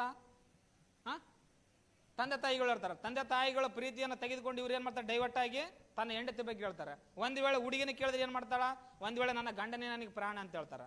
ಸರಿ, ಇದು ಒಂದು 2 ವರ್ಷ 3 ವರ್ಷ ಅಥವಾ 4 ವರ್ಷ ದಾಂಪತ್ಯ ಜೀವನ ನಡೆದ ಮೇಲೆ ಮಕ್ಕಳಾಗ್ತಾರೆ. ಅವರಿಗೆ ಮಕ್ಕಳಾದಾಗ ಮತ್ತೆ ಕೇಳಿದ್ರೆ ಏನಂತಂದ್ರ, ತಂದೆನ ಕೇಳಿದ್ರೆ ಯಾರು ನಿನ್ ಮೇಲೆ ಪ್ರೀತಿ ಅಂದ್ರ, ಹೆಂಡತಿನ ಬಿಡ್ತಾನ, ಮಕ್ಕಳ ಮೇಲೆ ಇಡ್ತಾನ ಪ್ರೀತಿ. ಯಾಕಂದ್ರೆ ನನ್ನ ಮಕ್ಕಳೇನೆ ನನಗೆ ಪ್ರಾಣ, ನನ್ನ ಮಕ್ಕಳೇನೇ ಸರ್ವಸ್ವ, ನನ್ನ ಮಕ್ಕಳೇನೇ ನನಗೆ ಪ್ರೀತಿ ಎಂಬುದಾಗಿ ಇಲ್ಲಿ ಹೇಳ್ತಾರ. ಯಾಕಂತಂದ್ರೆ ನೋಡ್ರಿ, ಮನುಷ್ಯನ ಪ್ರೀತಿ ಯಾವ ರೀತಿ ಡೈವರ್ಟ್ ಆಗ್ತದೆ ಅಂತಂದ್ರೆ ಸ್ಥಿರವಾಗಿಲ್ಲ. ಮನುಷ್ಯನು ಏನ್ ಮಾಡ್ತಾನಂದ್ರೆ ಪ್ರೀತಿ ಸ್ಥಿರವಾಗಿಲ್ಲ. ಯಾಕಂದ್ರೆ ದೇವರು ಯೇಸು ಕ್ರಿಸ್ತ ಏನ್ ಹೇಳ್ತದಾನೆ, ತಂದೆಯಾದ ದೇವರನ್ನು ಮೊದಲನೇ ಸ್ಥಾನದಲ್ಲಿ ಇಡಬೇಕಂತ ಹೇಳ್ತದಾನ. ಆಮೇಲೆ ನಿನ್ನಂತೆ ನಿನ್ನ ನೆರೆಯವರನ್ನು ಪ್ರೀತಿಸಬೇಕೆಂಬ ಆಜ್ಞೆಯು ಮೊದಲಾದಂತಂದಾಗ ಅಲ್ಲಿ ಧರ್ಮೋಪದೇಶಕನ ಏನ್ ಮಾಡ್ತಾನ, ಸೋತು ಆತನ ಮನೆಗೆ ಹೋಗುವಂಥದ್ದನ್ನ ನಾವು ನೋಡ್ತಿದ್ವಿ ಪ್ರಿಯರೇ. ಅದಕ್ಕಾಗಿ ಅಲ್ಲಿ ಇದೀಗ ಯಾಕಂದ್ರೆ ಪ್ರೀತಿ, ಯಾಕಂದ್ರೆ ನಿನ್ನಂತೆ ನಿನ್ನ ನೆರೆಯವರನ್ನು ಪ್ರೀತಿಸಬೇಕಂತ ಹೇಳ್ತಿದ್ದಾನಲ್ಲ, ಅಂದ್ರೆ ನಮ್ಮಂತೆ ನಮ್ಮ ನೆರೆಯವರನ್ನು ಹೇಗೆ ಪ್ರೀತಿಸ ಮಾಡೋದು? ಯಾಕಂದ್ರೆ ಪ್ರೀತಿ ಇದ್ದಪ್ಪ ಅಂದ್ರೆ ಯಾಕೆ ಈ ಲೋಕದಲ್ಲಿ ಇಷ್ಟೊಂದು ಪಾಪದ ಕೃತ್ಯಗಳು, ಈ ಏನದಲ್ಲ ಘೋರ ಪಾಪಗಳು ನಡೀತಿದ್ದಾವಂತಂದ್ರೆ, ನಾನು ಓದ್ನೆ ಪ್ರಿಯರ್ ಎಲ್ಲಿ ರಾಯಚೂರಲ್ಲಿ ಹೋಗಿದ್ದೆ. ನಿನ್ನೆ ರಾಯಚೂರಲ್ಲಿ ರಿಮ್ಸ್ ಆಸ್ಪತ್ರೆಯಲ್ಲಿ ಹೋಗಿದ್ದೆ. ಆಸ್ಪತ್ರೆಯಲ್ಲಿ ಏನಾಗಿದೆ ಅಂತಂದ್ರೆ, ಆ ಜನಗಳು ನೋಡಿದ್ರಲ್ಲಿ ಎಷ್ಟು ಗೋಳಾಡ್ತಿದ್ದಾರೆ ಅಂತಂದ್ರೆ, ಈಗಿನ ಜನಸಂಖ್ಯೆಯಲ್ಲಿ ಒಂದು ಜಾತ್ರೆ ತರ ಕಾಣ್ತಿದೆ ಆ ಆಸ್ಪತ್ರೆ. ಯಾಕಂದ್ರೆ ಇಲ್ಲಿ ಮನುಷ್ಯನ, ಯಾಕಂದ್ರೆ ದಿನ ದಿನ ಏನಾಗ್ತದೆ ಅಂತಂದ್ರೆ ರೋಗಗಳು ಜಾಸ್ತಿ ಆಗುವಷ್ಟು ಸಾರಿ ಏನಾಗ್ತದೆ ಅಂದ್ರೆ ಅಲ್ಲಿ ಆಸ್ಪತ್ರೆ ತುಂಬ್ತಾ ಇದೆ. ಯಾಕಂದ್ರೆ ಮತ್ತೊಂದ್ಸಲ ಏನಾಗಿದೆ ಅಂತಂದ್ರೆ ಕೊರೋನಾ ರೋಗ ಬರ್ತದೆ ಎಂಬುದಾಗಿ ಇವಾಗ ಸ್ವಲ್ಪ ಸ್ವಲ್ಪ ಸೂಚನೆ ಮತ್ತೊಂದ್ಸಲ ಸರ್ಕಾರ ಕೊಡ್ತಾ ಇದೆ. ಯಾಕಂತಂದ್ರೆ ಯಾಕೆ ಬರ್ತಿದೆ ಅಂತಂದ್ರೆ ಮನುಷ್ಯನ ಮಾಡುವಂಥದ್ದು ಅಪರಾಧಗಳಿಂದ. ಯಾಕಂದ್ರೆ ಅಷ್ಟಕ್ಕೂ ನಾವು ಇನ್ನೊಬ್ಬರನ್ನ ಪ್ರೀತಿ ಮಾಡ್ಬೇಕಂತ ಹೇಳಿದ್ದೇನಲ್ಲ, ಇನ್ನೊಬ್ಬರಲ್ಲಿ ನಾವು ಪ್ರೀತಿ ಮಾಡ್ಬೇಕಾದ್ರೆ ಮೊಟ್ಟ ಮೊದಲದಾಗಿ ನಮ್ಮಲ್ಲಿ ಏನಿರ್ಬೇಕು ಅಂದ್ರೆ ಪ್ರೀತಿ ಎಂಬುದಂತ ಅರ್ಥ ಅದನ್ನು ಗೊತ್ತಿಲ್ಲ ಪ್ರಿಯರಿ ಪ್ರಪಂಚಕ್ಕೆ. ಪ್ರೀತಿ ಅಂತಂದ್ರೆ ಇದೀಗ ಬಹಳ ಸಲ ಯುವತಿಯರ ಬಗ್ಗೆ ನಾವು ನೋಡ್ತಾ ಇದ್ದೀರ ಸಮಾಜದಲ್ಲಿ. ಯಾರೋ ಒಂದು ಹುಡುಗ ಒಬ್ಬ ಹುಡುಗಿನ ಪ್ರೀತಿ ಮಾಡಿರ್ತಾನಂತ, ಆ ಹುಡುಗಿ ನನಗೆ ಸಿಕ್ಕಿಲ್ಲ ಅಂತೇಳಿ ಆ ಹುಡುಗಿನ ಕೊಲೆ ಮಾಡುವಂಥದ್ದು ನಾವು ನೋಡ್ತಾ ಇದ್ದೀವಿ. ಯಾವುದೋ ಒಂದು ಹುಡುಗನ ಪ್ರೀತಿ ಮಾಡಿದಾಗ ಆ ಹುಡುಗ ನನಗೆ ಸಿಕ್ಕಿಲ್ಲ ಅಂತೇಳಿ ಇನ್ನೊಬ್ಬ ತನ್ನ ಹುಡುಗನ ಜೊತೆ ಕಟ್ಟಿಕೊಂಡು ಆ ಹುಡುಗನನ್ನು ಸಾಯಿಸುವಂಥದ್ದನ್ನು ನೋಡ್ತಿದ್ದೀವಿ. ಯಾಕೆ ನೀವು ಕೊಲೆ ಮಾಡಿದ್ರಿ ಅಂತೇಳಿ ಸಾಯಿಸಿದಿರ ಅಂತ ಕೇಳಿದ್ರೆ ಅವ್ರು ಹೇಳುವಂಥದ್ದು ಮೊಟ್ಟ ಮೊದಲ ಮಾತೇನಂದ್ರೆ ಪ್ರೀತಿ. ಅಂದ್ರೆ ಪ್ರೀತಿ ಕೊಲೆ ಮಾಡುತ್ತಾ? ಆಲೋಚನೆ ಮಾಡಿಕೊಳ್ಬೇಕಾಗಿದೆ. ಸಮಾಜದಲ್ಲಿ ಏನಂತಂದ್ರೆ, ಯಾಕಂದ್ರೆ ಹೌದು ಈ ದುಷ್ಟ ಪ್ರಪಂಚ ಸಂತೆ ಅದನ್ನ ಹೇಳ್ತದೆ, ಹೌದು ಅವ್ರು ಮಾಡಿದ್ದು ನ್ಯಾಯ ಇದೆ, ಯಾಕಂದ್ರೆ ಅವ್ರು ಮಾಡಿದ್ದು ಪ್ರೀತಿ ಮಾಡಿದ್ದು ಅದಕ್ಕೆ ಸಿಕ್ಕಿಲ್ಲ, ಆತ ಕೊಲೆ ಮಾಡಿದ್ದು ಸರಿ ಅಂತೇಳಿ ಆತ ಕಮೆಂಟ್ ಮಾಡೋರು ಬಹಳಷ್ಟು ಜನ ಇದ್ದಾರೆ ಪ್ರಿಯರೇ. ಅಂದ್ರೆ ಸಪೋರ್ಟ್ ಮಾಡ್ತಾ ಇದ್ದಾರೆ, ಯಾಕಂದ್ರೆ ಸಿಗಲಾರ್ದಕ್ಕಾಗಿ ನೀನು ಮಾಡಿದ್ದು ಬೆಸ್ಟ್ ಅಂತ ಹೇಳಿ ಮಾಡ್ತಿದ್ದಾರೆ. ಅಷ್ಟಕ್ಕೂ ಪ್ರೀತಿ ಅಂದ್ರೆ ಪ್ರಪಂಚಕ್ಕೆ ಅರ್ಥ ಆಗಿಲ್ಲ. ಅದಕ್ಕಾಗಿ ಅರ್ಥವಾಗಲಾರ್ದಂಥ ಪ್ರಪಂಚಕ್ಕೆ ಯೇಸು ಕ್ರಿಸ್ತ ಪ್ರೀತಿ ಅಂದ್ರೆ ಏನಂದ್ರೆ ಅಂತೇಳಿ ತಿಳಿಸಿಕೊಟ್ಟಿದ್ದಾನೆ ಪ್ರಿಯರೇ. ಅದು ಎಲ್ಲಿರ್ತದೆ ಅಂತಂದ್ರೆ ಕೊರಿಂಥದವರಿಗೆ ಬರೆದ ಮೊದಲ ಪತ್ರಿಕೆಯಲ್ಲಿ, ಕೊರಿಂಥದವರಿಗೆ ಬರೆದ ಮೊದಲ ಪತ್ರಿಕೆ 13ನೇ ಅಧ್ಯಾಯ 4ನೇ ವಚನ. ಪ್ರೀತಿಯು ಬಹು ತಾಳ್ಮೆ ಉಳ್ಳದ್ದು, ಪ್ರೀತಿ ದಯೆ ತೋರಿಸುವುದು, ಪ್ರೀತಿಯು ಹೊಟ್ಟೆ ಕಿಚ್ಚು ಪಡುವುದಿಲ್ಲ, ಹೊಗಳಿಕೊಳ್ಳುವುದಿಲ್ಲ, ಉಬ್ಬಿಕೊಳ್ಳುವುದಿಲ್ಲ, ಮರ್ಯಾದೆಗೆಟ್ಟು ನಡೆಯುವುದಿಲ್ಲ, ಸ್ವಪ್ರಯೋಜನವನ್ನು ಚಿಂತಿಸುವುದಿಲ್ಲ, ಸಿಟ್ಟುಗೊಳ್ಳುವುದಿಲ್ಲ, ಅಪಕಾರವನ್ನು ಮನಸ್ಸಿನಲ್ಲಿ ಇಟ್ಟುಕೊಳ್ಳುವುದಿಲ್ಲ, ಅನ್ಯಾಯವನ್ನು ನೋಡಿ ಸಂತೋಷ ಪಡದೆ ಸತ್ಯಕ್ಕೆ ಜಯವಾಗುವಲ್ಲಿ ಸಂತೋಷ ಪಡುತ್ತದೆ, ಎಲ್ಲವನ್ನು ಅಡಗಿಸಿಕೊಳ್ಳುತ್ತದೆ, ಎಲ್ಲವನ್ನು ನಂಬುತ್ತದೆ, ಎಲ್ಲವನ್ನು ನಿರೀಕ್ಷಿಸುತ್ತದೆ, ಎಲ್ಲವನ್ನು ಸಹಿಸಿಕೊಳ್ಳುತ್ತದೆ, ಪ್ರೀತಿಯು ಎಂದಿಗೂ ಬಿದ್ದು ಹೋಗೋದಿಲ್ಲ. ಪ್ರೀತಿ ಯಾರಲ್ಲಿದೆ ಅವರಲ್ಲಿ ಇಷ್ಟು ಗುಣಗಳಿರ್ತಾವ ಅಂತೇಳಿ ಹೇಳ್ತದಾನ. ಇವತ್ತು ನಾವು ಆಲೋಚನೆ ಮಾಡಿಕೊಳ್ಬೇಕಾಗಿದೆ. ನಿಜವಾಗ್ಲೂ ನಾವು ದೇವ್ರನ್ನ ನಂಬಿದಂಥ ಕ್ರೈಸ್ತರಂತೇಳಿ ನಾವು ಎದೆಯನ್ನು ತಟ್ಟಿಕೊಂಡು ಹೇಳ್ಬೇಕಾದ್ರೆ ನಾವು ಪರೀಕ್ಷೆ ಮಾಡಿಕೊಳ್ಬೇಕಾಗಿದೆ. ಯಾಕಂದ್ರೆ ಇದ್ರ ಒಳಗಡೆ ನಮ್ಮಲ್ಲಿ ಏನೋ ಒಂದು ಗುಣ ಇಲ್ಲ ಅಂತಂದ್ರೆ ನಮ್ಮಲ್ಲಿ ನಿಜವಾದ ಪ್ರೀತಿ ಇಲ್ಲ ಎಂಬುದಾಗಿ ನಮಗೆ ತೋರಿಸಿಕೊಡುವಂಥದ್ದಾಗಿದೆ. ಯಾಕಂದ್ರೆ ನಮ್ಮ ಅನಾರೋಗ್ಯದಲ್ಲಿದ್ದಾಗ ನಮ್ಮನ್ನ ತೋರಿಸ್ಬೇಕಾದ್ರೆ ನಮಗೆ ಡಾಕ್ಟರ್ ಏನು ಮಾಡಿದಾರೆ ಅಂತಂದ್ರೆ ಫೀಸ್ ಮಾಡ್ತಾರೆ ಪ್ರೇರೆ. ಫೀಸ್ ಮಾಡಿ ಏನು ಮಾಡ್ತಾರೆ ಅವರು, ದುಡ್ಡನ್ನು ವಸೂಲಿ ಮಾಡ್ತಾರೆ. ಯಾಕಂದ್ರೆ ನಾವು ಅವ್ರು ಮಾಡೋದು ನ್ಯಾಯ ಇದೆ. ಯಾಕಂದ್ರೆ ನಾವು ಅವರು ಸುಮಾರು ಲಕ್ಷಗಟ್ಟಲೆ ಅವ್ರು ತೆಗೆದುಕೊಂಡು ಬಂದಿರ್ತಾರ, ನಾವು ಅವರು ನಮ್ಮನ್ನು ಪರೀಕ್ಷೆ ಮಾಡಿರ್ತಾರ, ಅವ್ರು ಕೇಳುವಂಥದ್ದು ನ್ಯಾಯ ಇದೆ. ಅದೇ ಪ್ರಕಾರವಾಗಿ ದೇವರನ್ನು ಸಂತೆ ಏನು ಮಾಡಿದ್ದಾನೆ ಅಂತ ಒಂದು ಲ್ಯಾಬ್ ಇಟ್ಟಿದ್ದಾನೆ. ಯಾವುದು? ವಾಕ್ಯದ ಲ್ಯಾಬ್. ಅಂದರೆ ದೇವರ ವಾಕ್ಯ ಅಂತಕ್ಕಂಥದ್ದು ಒಂದು ಮಿಷನ್ ನಮಗೆ. ಇದು ಪರೀಕ್ಷೆ ಮಾಡ್ಬೇಕಾದ್ರೆ ನಾವು ಯಾವುದು ದುಡ್ಡನ್ನು ಕೊಡ್ಬೇಕಾಗಿಲ್ಲ. ಇವತ್ತು ನಮ್ಮನ್ನು ಫ್ರೀಯಾಗಿ ಚೆಕ್ ಮಾಡಿಕೊಳ್ಳೋಣ್ರಿ, ಮನೆಗೆ ಹೋಗಿ ಆಲೋಚನೆ ಮಾಡಿಕೊಳ್ಳೋಣ. ಏನಂತ? ಪ್ರೀತಿ ಬಹು ತಾಳ್ಮೆ ಉಳ್ಳದಂತ. ಒಂದು ವೇಳೆ ನಾನು ತಾಳ್ಮೆ ಉಳ್ಳವನಾಗಿದ್ದಾನ, ತಾಳ್ಮೆ ಉಳ್ಳವನಾಗಿದ್ದೇನೆ ಅಂತಂದ್ರೆ ನನ್ನಲ್ಲಿ ಏನಿದೆ? ಪ್ರೀತಿ ಇಲ್ಲ. ನನ್ನಲ್ಲಿ ತಾಳ್ಮೆ ಇಲ್ಲ ಅಂದ್ರೆ ಏನಿಲ್ಲ? ಪ್ರೀತಿ ಇಲ್ಲ. ಮತ್ತೆ ಮುಂದೆ ಹೇಳ್ತಂತಾನ, ಪ್ರೀತಿ ಹೊಟ್ಟೆ ಕಿಚ್ಚು ಪಡೋದಿಲ್ಲ. ನಾನು ಇನ್ನೊಬ್ಬರನ್ನ ಹೊಟ್ಟೆ ಕಿಚ್ಚು ಪಡ್ತಿದ್ದಾನಂತಂದ್ರೆ ಪ್ರೀತಿ ಇಲ್ಲ.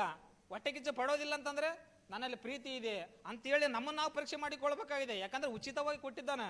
ಯಾಕಂದ್ರೆ ಈ ಪ್ರಪಂಚದಲ್ಲಿ ಪ್ರೀತಿ ಎಂಬುದಕ್ಕಂತ ಅರ್ಥ ಯಾಕೆ ಗೊತ್ತಾಗಿಲ್ಲ ಅಂತಂದ್ರೆ ದೇವರ ಬಳಿಯಲ್ಲಿ ಬಂದಿಲ್ಲ ಅವರು.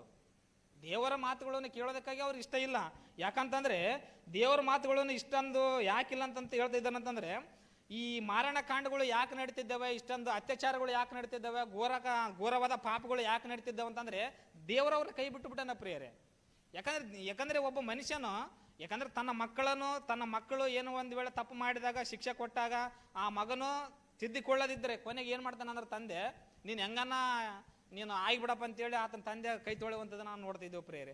ಅದೇ ಪ್ರಕಾರವಾಗಿ ದೇವ್ರ ಸಂತೆ ಏನು ಮಾಡಿ ಅಂತಂದ್ರೆ ನಮಗೆ ಹೇಳಿ ಸಾಕ ಏನು ಮಾಡಿ ಅಂತಂದ್ರೆ ಕೈ ಬಿಟ್ಟನಂತ. ಅವ್ರಿಗೆ ಎಲ್ಲಿ ಬಿಟ್ಟಿದ್ದಾನ ಕೈ, ಯಾರ್ಯಾರನ್ನ ಬಿಟ್ಟಿದ್ದಾನ, ಕೈ ಬಿಟ್ಟ ಮೇಲೆ ಅವ್ರ ಗತಿ ಏನಾಗ್ತದೆ ಅಂತಂದ್ರೆ ಹೇಳ್ತಿದ್ದಾನೆ. ಪೇತ್ರನ ಬರೆದ ಮೊದಲನೇ ಪತ್ರಿಕೆ 3ನೇ ಅಧ್ಯಾಯ 9ನೇ ವಚನ.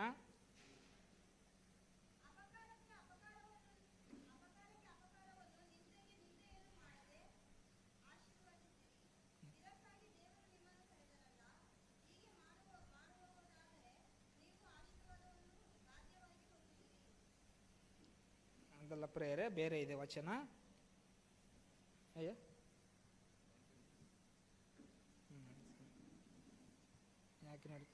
ಇಲ್ಲ ಸಾರಿ ಪ್ರೇಯರು, ರೋಮಪುರದವರಿಗೆ ಬರೆದ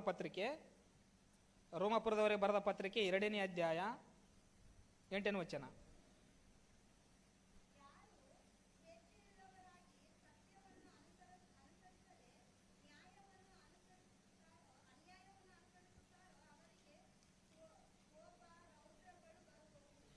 ಇಲ್ಲಿ ಏನ್ ಹೇಳ್ತದಂತಂದ್ರೆ, ಯಾರು ಪ್ರಭಾವ ಮಾನವನ್ನು ನಿರ್ಲಯತ್ವಗಳನ್ನು ಹೊಂದಬೇಕೆಂದು ಒಳ್ಳೆದನ್ನು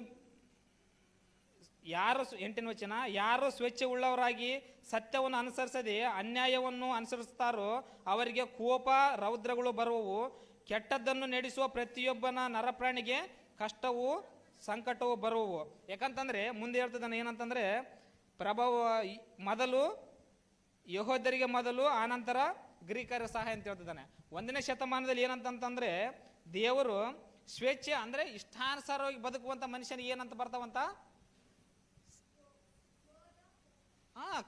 ಕೋಪಗಳು ಬರ್ತಾವ, ಕ್ರೋಧಗಳು ಬರ್ತಾವ.